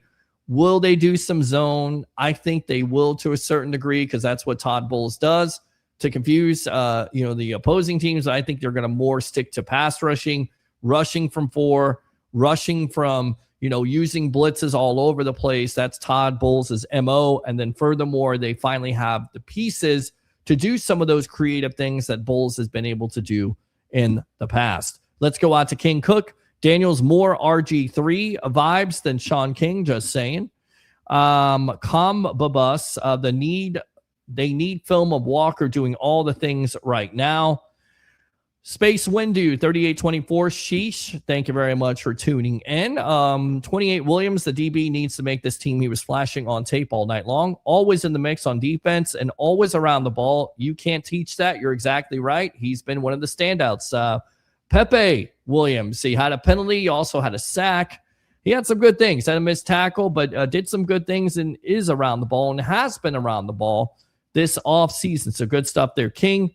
I agree on the RG3 comparison, says King Cook. To him, that's Combo Bus. Let's go out to King Cook. Facts, Greg D. Cruz.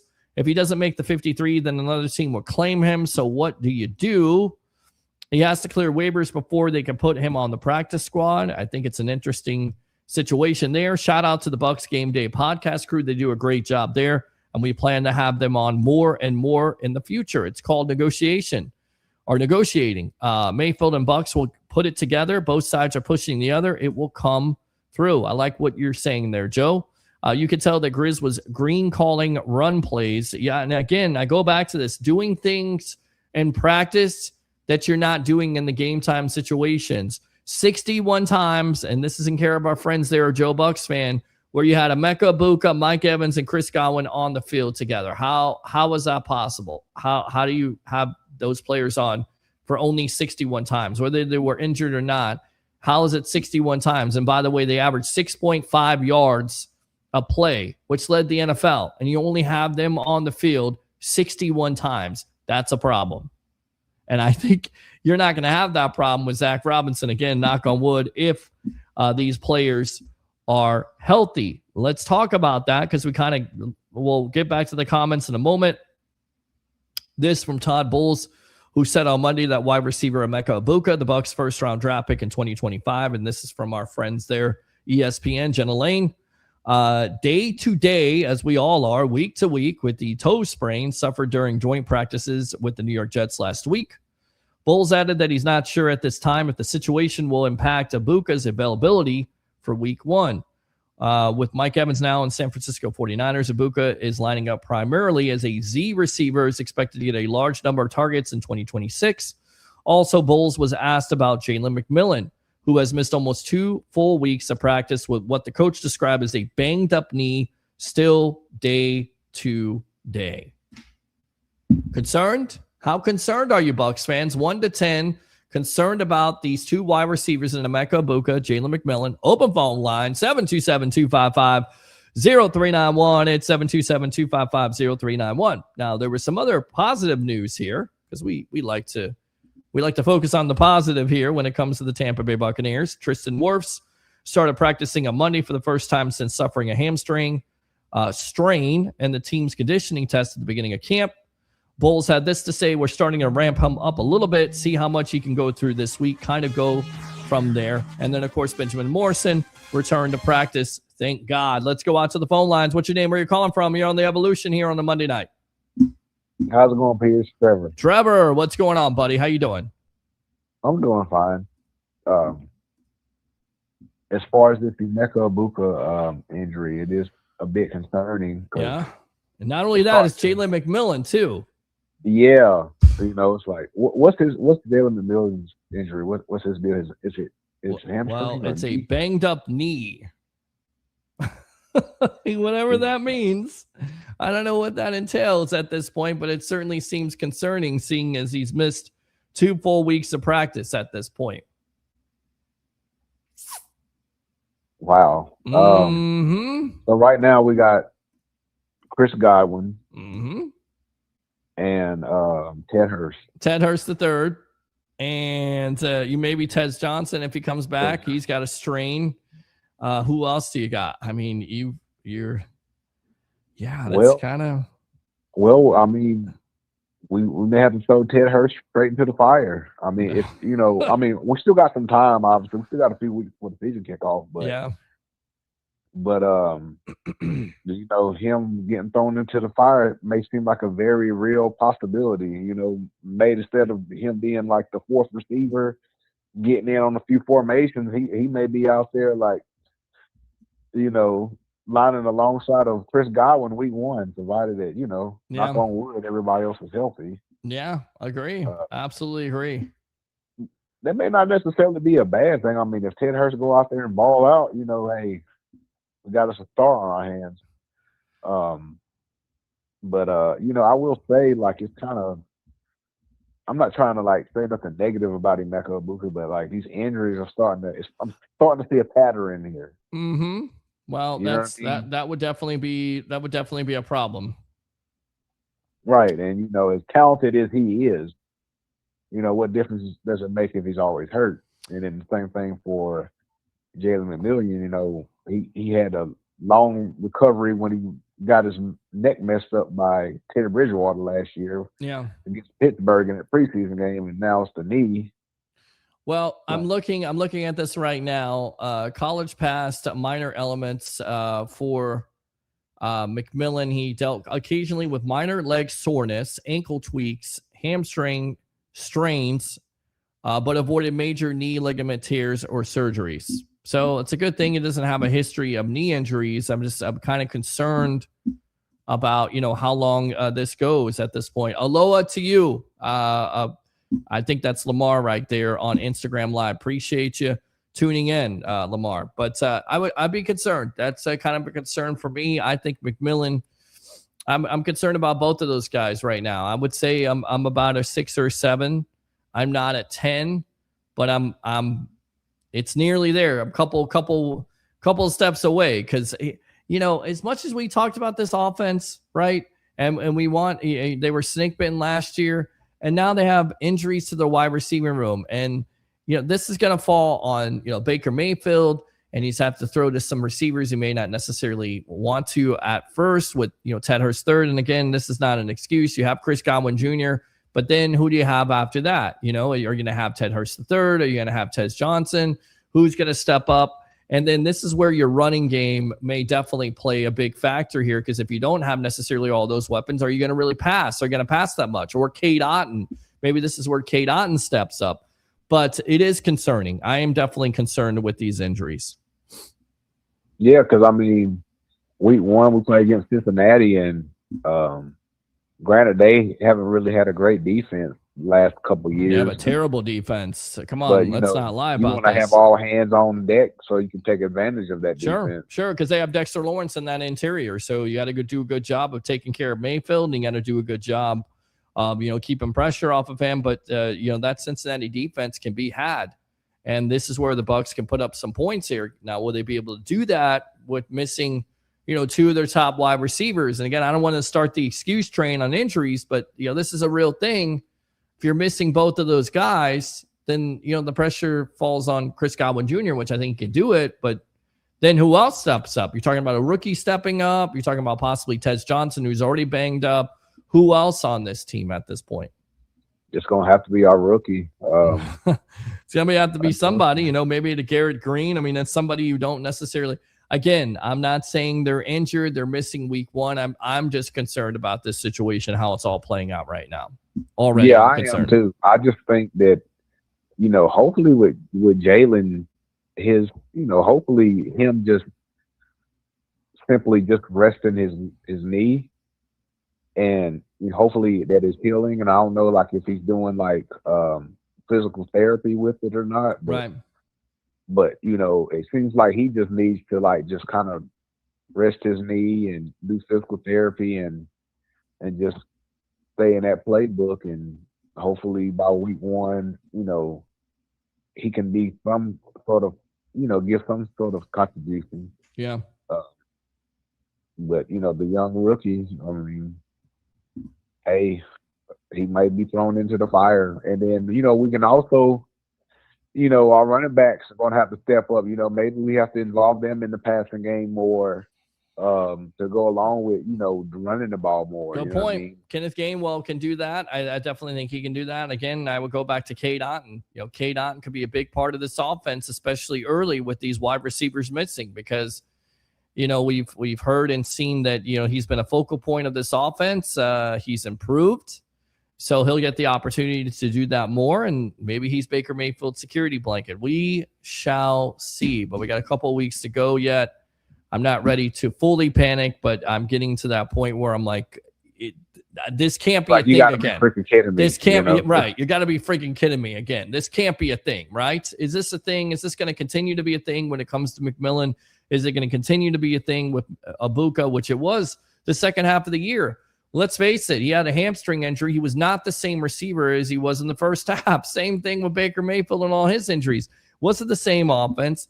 You've got to stay healthy. I can't say any more than that. And I know it's It's a part of the NFL and it's uncontrollable, but it's frustrating. It's very frustrating because we're talking about the same thing as we were talking about last year. Hopefully it's not the same. It doesn't go with the same results. What else, Trev? No more practice for the rest of the preseason. No more. That's it. The hell with it. No more practicing. No more anything. Bubble wrap them. Let's go. Let's get ready to go for Cincinnati in week 1. Exactly. All right, Trev. I appreciate the call. Anything else here on the Evolution? No, I'm good. You have a good evening. All right. Appreciate you, brother. Open phone line 727-255-0391. It's 727-255-0391. Let's go out to King Cook. Big expectation for Baker this year for sure. Got to show up, period. This team overall has to show up. Agree. King Cook says we can keep rotating a new offensive coordinator new OC every year or two. No, you can't because that doesn't help. Let's go out to the phone lines. What's your name? Where you're calling from? You're on the Evolution. Peter, Jeremy, what's going on, my brother? What's going on, Jeremy of the Buccaneers? What are your thoughts on that Bucs victory on Friday night versus the Jets, my friend? It just shows that we're 10 times better than the Jets organization, for one thing. No disrespect, but we already know where that was going. Right. If we would have lost, if our second and third strings would have lost to the Jets, it would have been questionable. But you know what? It shows that we have a well-disciplined coaching on the team more than the Jets do. Clearly, no respect to Aaron Glenn. He's a good defensive coach, but Bowles is a little bit better. We can admit to that for the most part. I definitely think we can. Yeah, I know some people wouldn't, but yeah, I definitely can admit to that. Yes. No, that's one that we'll throw out there. But shout out to the rookies, the undrafted ones. Jalen Daniels went off. I mean, shout out to him. He went out there and balled. I don't care if it's the third or fourth stringers. He went out there and took care of business. And then, of course, Aiden Garnes, who's been the most talked about guy, looking really good out there for the most part. I'm looking forward to seeing the Nets game coming up Saturday night. And I know we had some players out today during practice, but how about Tristan Wirfs coming back to practice, working his way back? There you go. Thank God, because we need him back in there, ready to go week 1, which I think he'll be ready. Pretty confident on that for the most part. As far as Egbuka goes, don't rush him back. If he's out the rest of the preseason, that's fine by me. I'm okay with it. I'd rather have him back week 1 when we're going to need him for the most part. And I'll tell you one thing no one's talking about, and it's been pretty quiet. How about Chris Godwin practicing, staying healthy, being a leader? How about that? Well, I mean, I think he's finally got the opportunity, but he's always been that. He could have been that a long time ago. He could have been number 1 wide receiver for many teams, but he's been overshadowed by Mike Evans. But let's not, disregard his greatness in a Buccaneer uniform. He's gotten the opportunity. He's been Mr. Third Down. He's been Mr. Consistent when he's been able to stay healthy.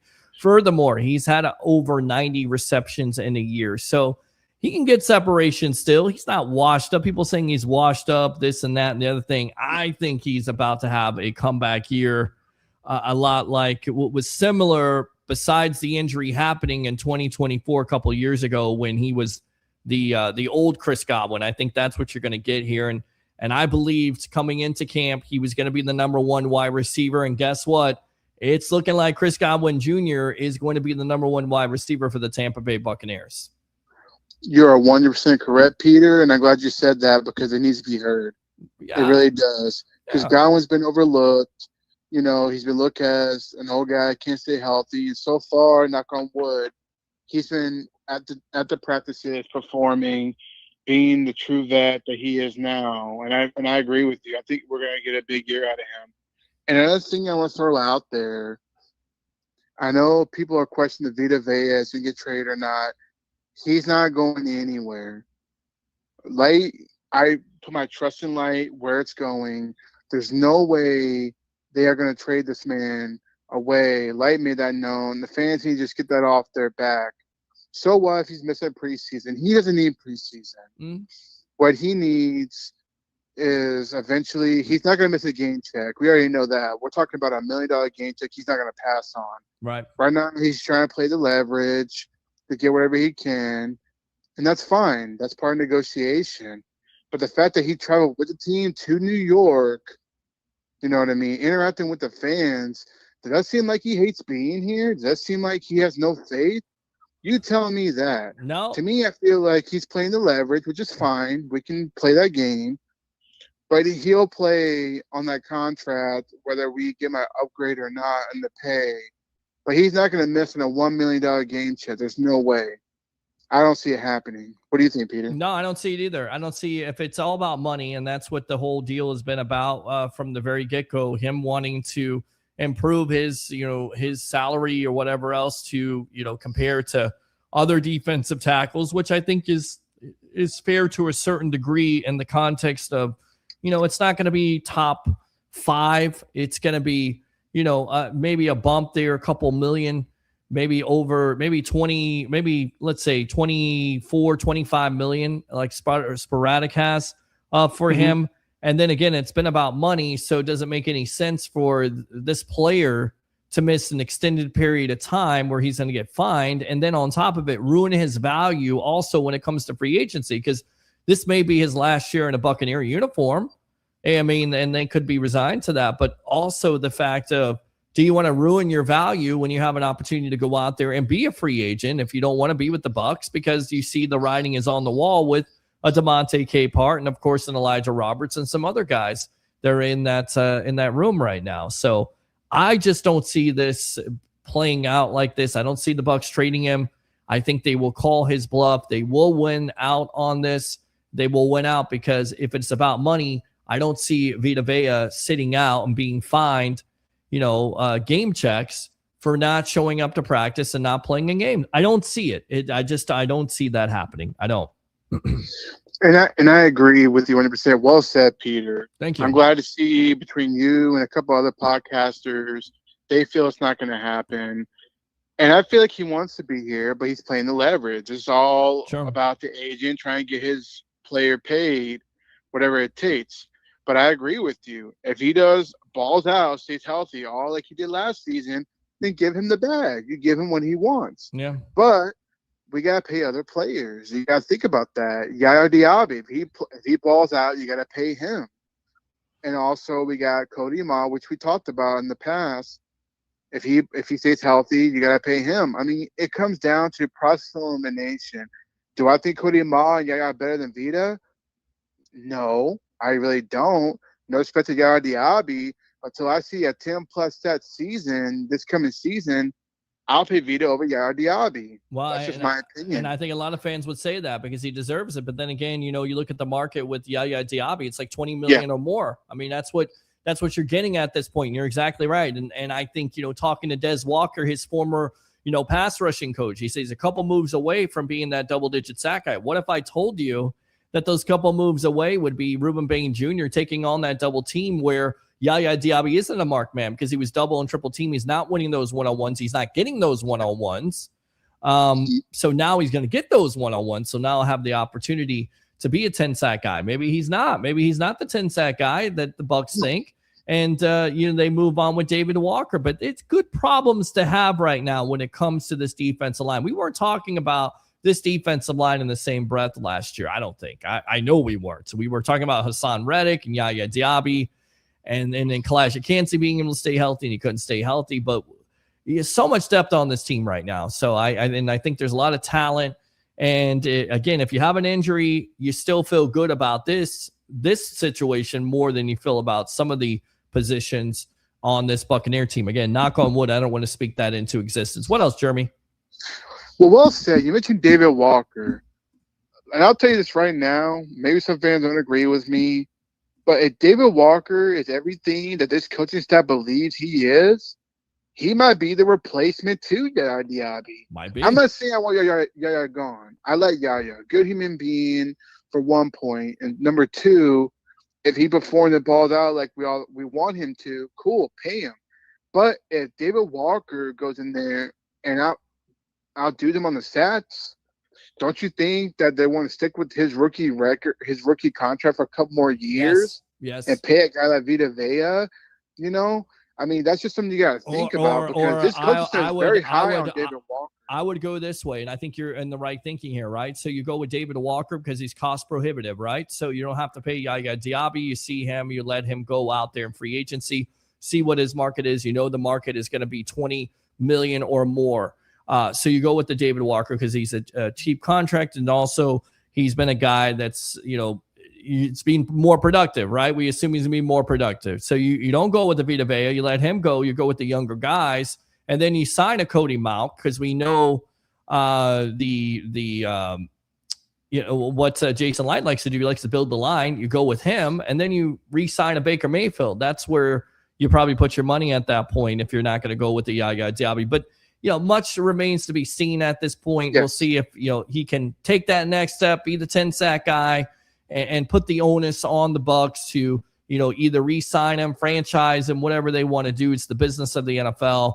You turn the page on him. You go with David Walker if that's where you want to go. But you can't understate this. You got to have the rotation in that defensive line, and I think the Bucs finally have that with the talent that they've been able to put in this defense in 2026. What else, Jeremy? No, well said. I mean, we are fully depth at the edge rushing because David Walker, he's showing out right now in the joint practices. He showed out in the preseason getting double teamed to free up other players. And we got Muhammad that we brought in from Detroit. He looks massive. I can't wait to watch this dude on Saturday and see what he does.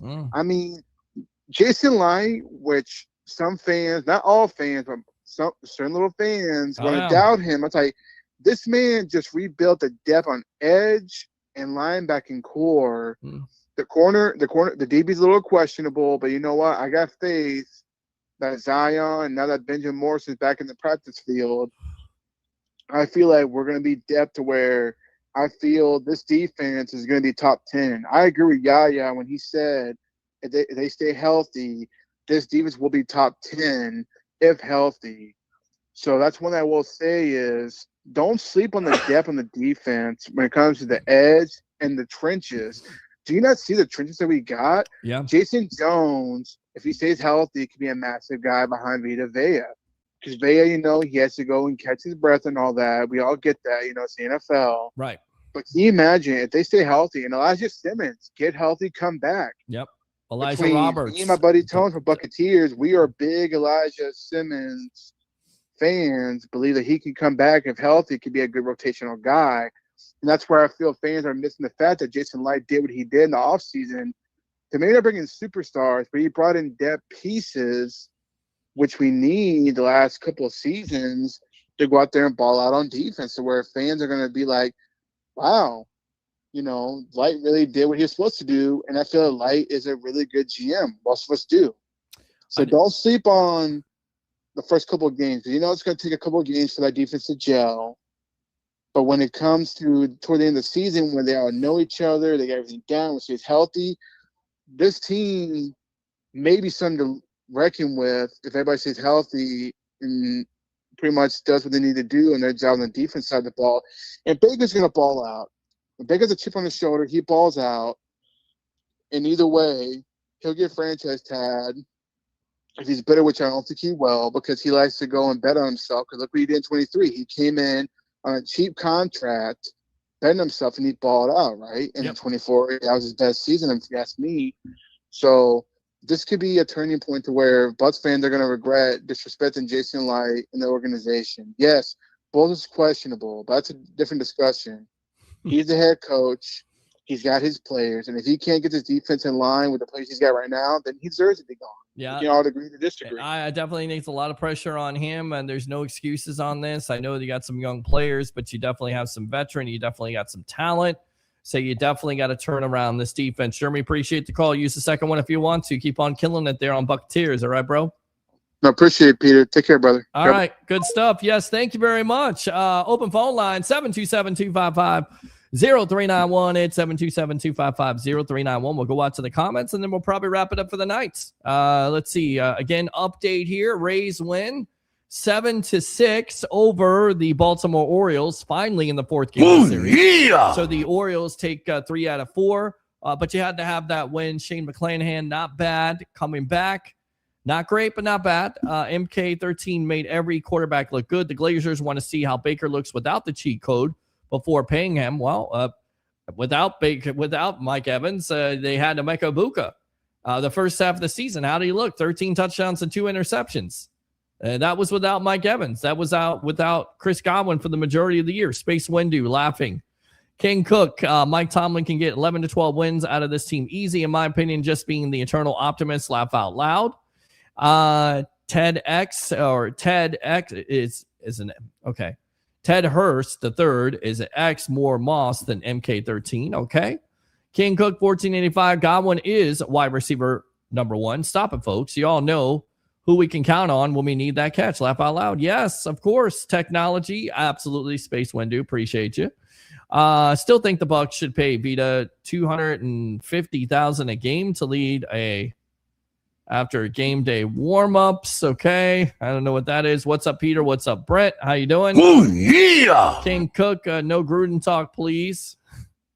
No recycle, no repeat. Laugh out loud. Didn't Trask re-sign in the NFC South? Laugh out loud. He did sign with the Carolina Panthers. So good for him. Ain't no new coach gonna want Baker. A new head coach is gonna want his own quarterback. Maybe. How do you know who the new coach is? Did you look inside your crystal ball there, Brent, and say, ain't no new coach gonna want Baker? I think there's plenty of coaches around the league that would love Baker Mayfield as their quarterback. I think you'd be surprised. I think if John Gruden came back to coach, he would love Baker Mayfield as his franchise quarterback. Gruden is so overrated. Joe says staying healthy is the key. That it is. Brent, he will not get a real chance as long as Bowles is here. King Cook, imagine that. Telling these players nowadays, no social media. I just seen you, the play where Dark got sacked. I don't know who that is. I am too, Peter. I'm getting ready to move to Pennsylvania in October. Ending Drew Brees with a loss to the Bucs was epic. Absolutely, it was. King Cook, I want to see a show against these Chiefs this week. Don't cower up. We'll see how many series they get, but the starters are looking to be there. We'll see, again, how many series. Again, it comes down to what? Health, staying healthy, getting some reps. But again, most important key, staying healthy. I can't say it enough. Can I say it again? Staying healthy. Stay healthy for the love of God. Please. So I don't have to come on this show, football gods, and continue to talk about how last year was a complete and total disaster and this team was snake bitten with injuries. Child of Israel, Peter Mayfield. You want to talk about Baker all podcasts today. His days are numbered. Wearing a Bucs jersey. If I had to pick him with the Bucs or the field in 2027, I'm taking the field. And more than likely, you are a moron. I mean, because what's the field? What quarterbacks are we talking about? Are we talking about 2027 quarterback class? Are you bad enough to get one of those? Are they going to come in here right away? Please, if they draft a quarterback, guys, and that becomes the reset button, do not complain. Do not take your grievances elsewhere. I'm management. I'm telling you, take it somewhere else. I don't want to hear it. I don't want to hear this shit. I nearly said it. I nearly said it. See, I blame you on this. Wednesday, I'm a lot more low key. I'm more energetic. Mondays, Mondays suck. Okay. Logan Robinson was great guest, but usually Mondays on this show sucks. I don't know what it is. It just does. It's Monday for me. I hate Mondays. Especially after losses. We got to win, though. Bucs will win the South. King Cook, I feel Bain, Josiah, and Walker will have immediate impact right away. I mean, Josiah Trotter, we haven't even talked about him. If they do trade Vita, send him to Chi-Town. Laugh out loud. Combias, Sue convinced Vita to sit out preseason after seeing Ryan Jensen go out like that. Vita isn't going to chance it without a guaranteed game check. Florence Blue, thank you very much for tuning in. Appreciate it. New webhead there. Hey, I just don't know about the team. Mike Evans is not there. Continue to watch, Florence. We will educate you here. Plenty of players without Mike Evans, Baker Mayfield, Emeka Egbuka, Jallin McMillan, Chris Godwin Jr., Cade Otton, Ruben Bain Jr. Did I play this? I need to play this. Where's this at? Oh, you think darkness is your ally? There we go. I need to play that Bain clip, right? Because I don't play that Bain clip enough. There's plenty of players on this team, Florence. Continue to tune in to the evolution of sports talk television, and we will educate you about your Tampa Bay Buccaneers. King Cook 1485 with Vita out all camp long, preseason long. Don't just expect him to come back in week 1 and dominate. Laugh out loud. He will be sucking oxygen from a tank on the sideline. That's a good point. Vita is in Desmond Watson mode until his checks come. Well, that's not a good mode to be in. Well, Vita played his part. Florence again. Bucs trying to bring these rookies in while they're losing vets. Okay, go Bucs. Absolutely go Bucs. Wait up, little boy. Wait up. Yeah! Fire the cannon. Thank you, Florence. Appreciate you as always. We got Bucky still. Yes, you got Bucky Irving. Let's go out to Sean Connor. Let's go Bucs. Let's go Bucs. Wait up, little boy. Wait up. We got the job, baby. Fire the cannon. Thank you, Sean. Appreciate you. Let's go out to Brightside Broadway. Hey, Peter. Let's go Bucs. Let's go Bucs. Wait up, little boy. Wait up. It's exciting. It is exciting. Oh, you think darkness is your ally? Fire the cannon. All right, let's go out to Weston Brewster as a Chiefs fan. Please, let's hope both teams go out with no injuries this weekend. I mean, you're dealing with a major injury there with Patrick Mahomes. I don't think he's going to play in that game, right? So, I mean, what's the status on him? I mean, you could have that type of injury situation, right? Yes, you're exactly right. Every team trying to stay healthy when it comes to preseason and training camp. Facts, my friend. Let's go out to Dave. The corner situation's getting dicey. The D-line might survive without Vea, so go ahead and trade him, package with a draft pick, a cornerback. Vea, if he doesn't get traded, will just play and then get hurt. Let's go out to the phone lines. What's your name? Where are you calling from? You're on the Evolution. Peter, Jeremy, I'm back. What's going on, buddy? I tried to stand down, but these comments I'm seeing, you know what? I got to speak my mind. So if you got a couple of minutes, it won't take long. Go for it. Speak your mind. Go ahead, my friend. Use your second call. And I put it in the comments as you read down. You don't have to read mine. I'm just going to put it right here in the call. Okay. If you really, really want to draft a whole other quarterback and turn your back on Baker before the season even starts, that's a loser mentality. It's a loser attitude that you are giving up on Baker. I guess one of the comments said that they would bet the field over Baker or whatever. I don't know what I read the comment on. Mm-hmm. The fact you want to bet that before the season even starts, that's just like, wow. The fact you really want to start over and let Baker go to a loser as loser attitude. I agree. I don't understand why these Bucs fans think that door number 2 has Tom Brady behind it, or that they're going to get the next Drake May, or they're going to get the next Caleb Williams. Because again, for every player like that, there's always a player like a Zach Wilson. There's always a player out there like a Mac Jones who is highly drafted. You've got to put the right team around him. I'm not saying the Bucs can't, but the history shows they don't do well with rookie quarterbacks. So you're resetting. You may not be good. You're getting rid of a coaching staff. You're getting a whole new offensive system. You're getting a whole new defensive system. How many years can you be patient? And again, I go back to this with Bucs fans. We go back and forth on this. If it doesn't work out with Todd Bowles, then yes, he gets fired, and you're probably going to reset. I don't think you push the whole reset button. A lot of Bucs fans want to push this reset button. They want to change everything around, and they think it's just going to be an overnight transition, and it just doesn't work like that. It just doesn't. It does not. And if you can't be patient now with this team winning division titles, and I get it, to you, mediocre football, how are you going to be patient when this team is playing abominable football, absolutely atrocious football? You're not going to be patient. You're going to be bitching and moaning like you always do. And that's correct, Peter. 100% correct. I'm glad that you're cursing and letting your emotions out, because that's the truth. No, hear me out. When we went through that whole losing season after the 2007 season, not making the playoffs, did you really go back to that mediocre life to where we tried drafting Josh Freeman, who was a bum in my opinion? God bless the man, but he was not a leader in my opinion. Jameis Winston, turnover machine, a great speaker. Shout out to that. But they could not get us in the playoffs. And what did we do? Just like Gruden did when he came here. We had a veteran quarterback in Brad Johnson. Yep. With the defense. He were veteran. Yep. made the playoffs, won the Super Bowl. And what happened in 2020, Peter? They won We the Super brought in Bowl. the best quarterback all time in Right. Tampa, thanks to Jason Light and Bruce Arians.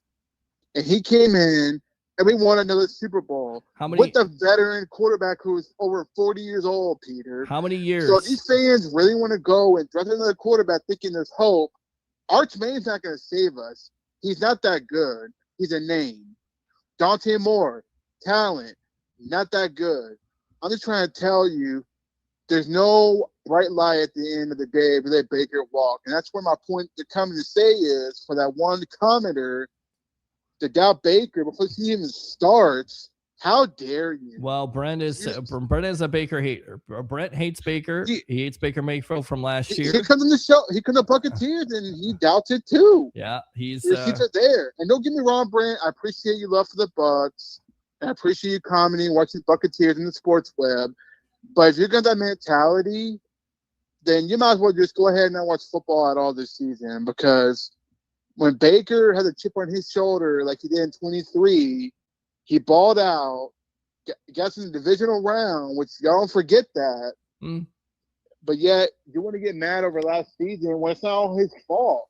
He didn't have an offensive line the whole season, the first 5 that everybody forgets about, right, Peter? Yeah, I mean, there's plenty of things Just we could forget talk about that. We talked about it over and over again on this show, and it doesn't matter. I could talk about it and drill in everybody's head, and it'll still say it's Baker's fault. And that's just the quarterback mentality here in Tampa. It's been always that quarterback mentality. And I ask you guys, how long did it take Jason Light to build that Super Bowl team? And if you're going to say a couple of years, you're wrong. Because when Light got here, it was 2014. He had to build that team up until you get to that point of 19, where you have a defense and you realize that your quarterback is giving away games, and that's when you go out and get Brady. So it takes a while. Sometimes it takes a while. Sometimes it may happen. I don't think it happens overnight. I don't know if it happens overnight, but just thinking the quarterback's going to come through the door and everything's going to be all right because it's it's supposedly a franchise quarterback or supposedly a guy you draft in the first round doesn't always work out that way. It doesn't. And if you're looking at the veterans next year that are not Baker Mayfield, the pickings are sparse to say the least. Okay. So, but again, we went through this.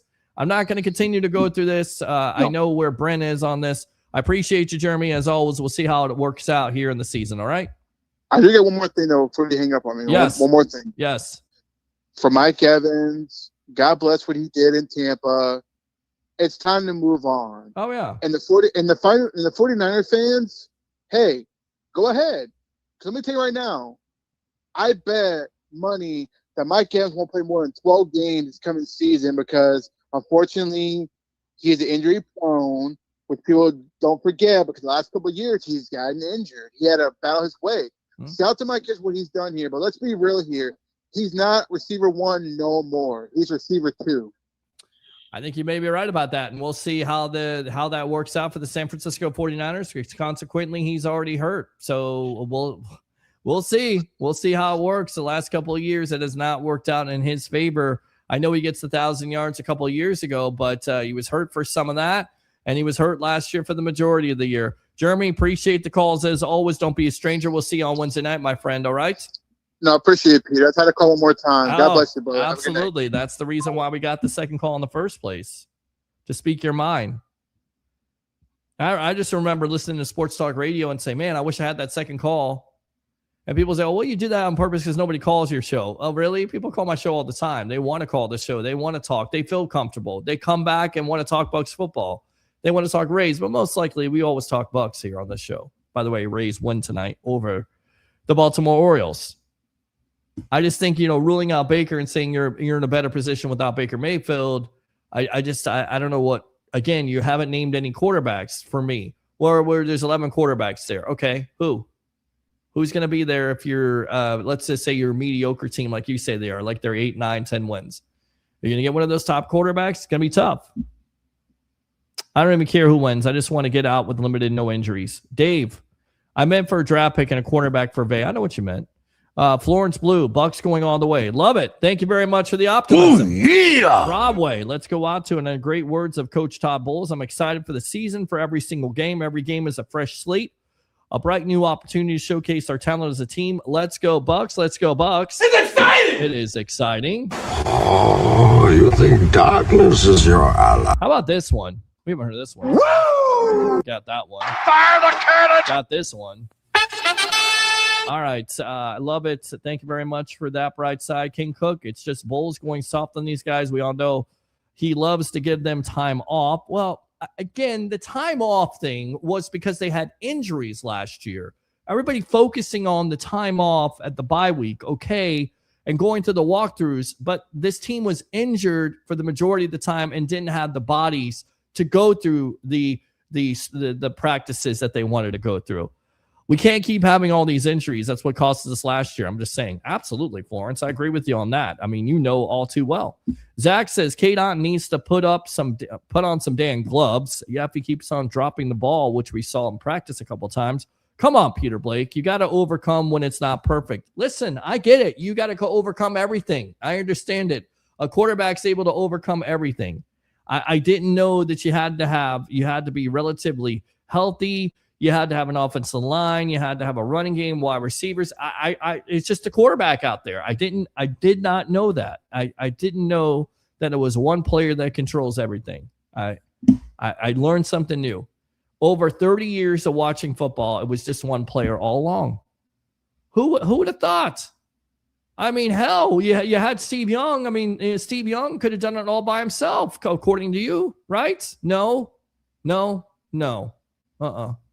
You have to have a team around you. Patterson, Houston, Cam Johnson, Rivers are going to get a lot of reps, so we will see who steps up and who gets cut. Yeah, that's a good point. Dennis Houston, Cam Johnson, who's been hurt. Eric Rivers has had some drops. King Cook, facts, we shall overcome. Cook, I really hope so, bro. Yeah, because if you don't, then I'm going to have to hear you guys bitch all season long about how you have injuries and how it's not your expectations and you want an NFC South championship and NFC championship or bust, and this team is going to do this and do that, win multiple Super Bowls, and this team is supposed to win multiple Super Bowls every year, and it's just it's unrealistic. Like, just keep it in perspective. Let's see how the season plays out. I don't know if they're going to make the NFC championship, but I'm telling you right now, they're a lot more improved in 2026 and 2025. I think they can put some numbers up here offensively. I think they could be better defensively, at least average, maybe even better than that. The whole mindset, some of Bucs fans, it bothers me. Like, you just throw away the season. The season's over with already. You never played one damn game and the season's over with. This is why the whole offseason has been one of the longest of all time. The whole offseason, you guys have done nothing but yell and argue and fuss and fight about firing Todd Bowles and getting the season over with when you haven't even played a damn snap yet. Play a damn snap. Play a game. Play the half of the season before you give up on the season. My God. Some of you guys are like France at this point. Like, you're in a war with somebody. Let's put up the white flag at this juncture. And Cook's going to say you're getting upset. And it's just like, why would I not get upset with some of the comments I'm seeing right now? Baker will put up some good numbers this year. He's going to be more cautious, but he'll have to step up in primetime games and big games, not just week 5. Did he not step up in week 2 versus the Houston Texans? Did he not step up in week 1 versus the Atlanta Falcons? Did he not step up versus the Jets? Did he not step up versus the San Francisco 49ers? Did he not step up versus the Seattle Seahawks? Did he not win some games last year and some big-time moments? Stop this nonsense. See, I don't care about these players like this. If I don't want to be here, then let them go. All right, then let them go. But don't complain when they go somewhere else and they perform, okay? Do me a favor. Do me that favor, Brent, because you would be the number one suspect of being the complainer when somebody goes somewhere else to say, whoa, the Bucs had him and they didn't. Now they don't have him. They shouldn't have got rid of him. You would be the guy, Brent. I know you. You are the guy. You are that guy that would complain about it. You are. If you don't want to be here, let him go. King Cook. Yeah, it's not a 20 million year edge rusher. He's not shown it at all. Yeah, I got to test the market. His value will be a non-contender teams. He will get paid with the trash teams, but we can't give him $20 million a year. Muhammad could be the new Mesidor for Bane. We haven't even talked about Al-Quadin Muhammad, who had 11 sacks last year. Haven't even talked about him. Forgot all about him. It's a lot of shoulda, coulda, woulda. None of it means anything come week 1. Brent, Drew Allaire for the Steelers. Future if he keeps playing good. If he keeps playing good. He played 1 game, and you're already ready to crown him the future quarterback of the Pittsburgh Steelers. It's not how it works, man. That's not how quarterbacking works. Let's go on to Cole. What about Vita? Enjoy this year, fellas. Division champs this year, but afterwards, who knows? However, 3 is the real deal, guys. Meanwhile, the Rays are amazing. 16-6 over the past 22 games. 6 games over the evil Empire. Yes. Jeremy, that's not true. Baker keeps playing like he did last year. Keeping him is a loser mentality. Remember that one time we brought in quarterback Ryan Leaf. Good quarterbacks don't grow on trees. Yes, again, you bring in quarterbacks all day long, but sometimes they're just not good enough. Sometimes you don't have the pieces around them. Sometimes you don't have the coaching around them. It's a crazy situation. It's more of a crapshoot than it ever was because teams are ready to just draft a guy and then flush the guy in about 1 or 2 years. Here comes the scare tactic about the past, but the Bucs have never developed a DE in the history of the Bucs. Okay, they drafted somebody. It doesn't matter. You haven't given me any answers to Baker Mayfield. You come on this show every single night and say the same damn thing about Baker Mayfield. It's exhausting, brother. It's exhausting. We all know how you feel about Baker Mayfield. We know you hate him. We know that you don't appreciate the numbers that he's put up. We know that you don't appreciate the fact that he's won games for the Bucs that you don't count. We get it. We understand it. You don't have to continue to say it. I'm not stupid. I don't have a low IQ. Okay? I get it. My God. And you wonder why. You do hate Baker. You absolutely hate Baker. This is such a fallacy. I don't hate Baker. It's how you guys ignore the truth by saying we bait. You hate Baker. Just say it. Just admit it. I would love for you to say it. I hate Baker Mayfield. It's good. It's the truth. It's not some BS. That's why I'm done with the Bucs media. Every time someone disagrees about a player, you call haters of that player. Then be done. Be done with it. Be done. Be done with the media. Be done with Bucs. Be done with all of it. Be negative. Think of that the Bucs are going to do what they did in 2025. Be done. Just be done. Don't talk about it. Don't say anything about it. Move on. We know how you feel about Baker Mayfield. It brings everybody down. Go Bucs. Yes, I'm not going to even play the sound effects. You guys just ruined my mood. You guys are just a friggin' buzzkill at this point. Bucs are going to draft a nose tackle in the first round of the draft next season, no matter what happens with Vea.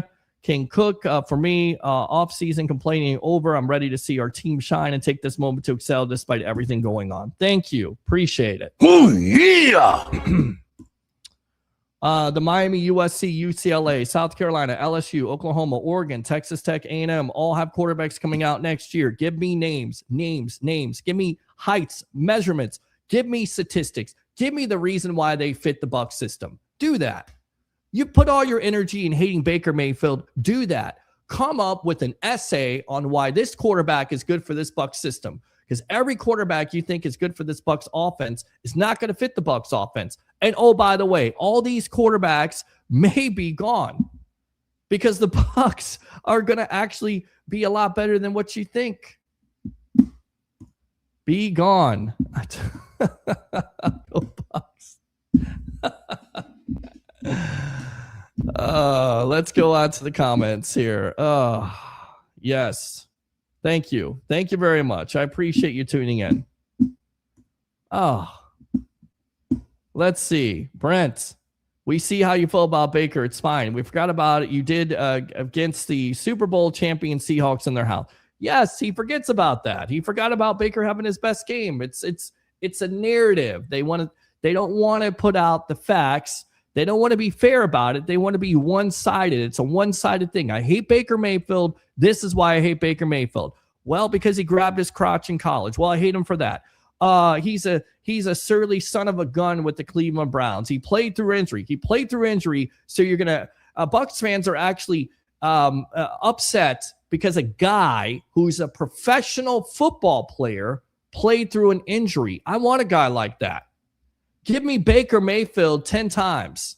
Give me him 10 out of 10. Twice on Sunday over Joe Burrow.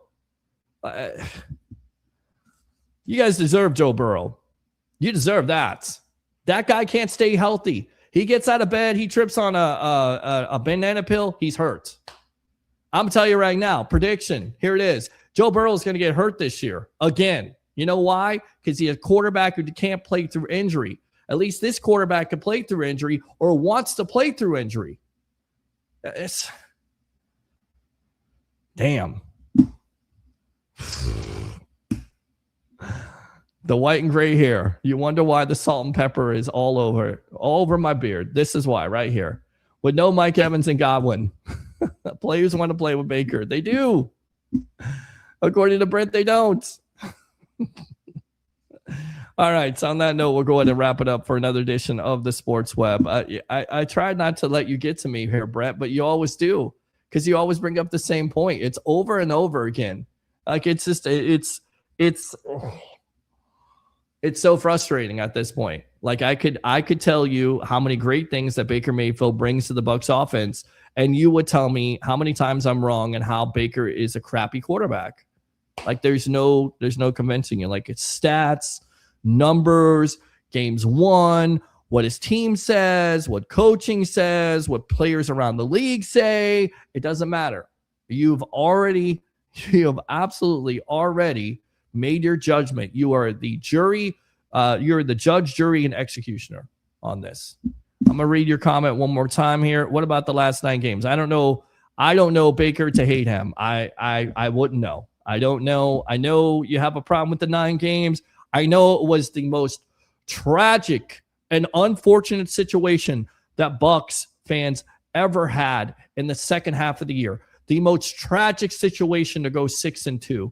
I know it's so tough because Bucs fans have never been 9-3 or 9-2 before and have absolutely the bed. Right?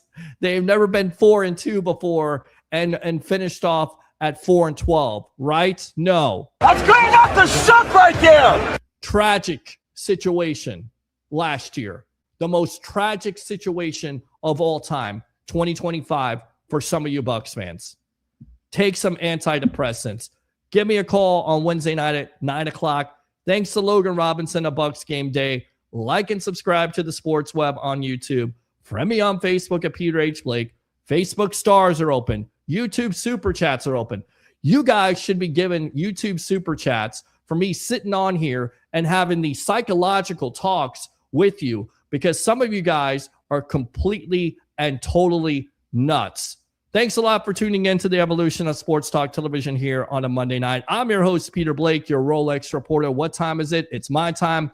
And of course, for fans of the Sports Web, the Tampa Bay sports fan, especially you Go Bucs fans, even you, Brent. We'll see you next time here on the evolution of Sports Talk Television. What do we say here on a crazy, manic Monday night for you guys? Go Bucs.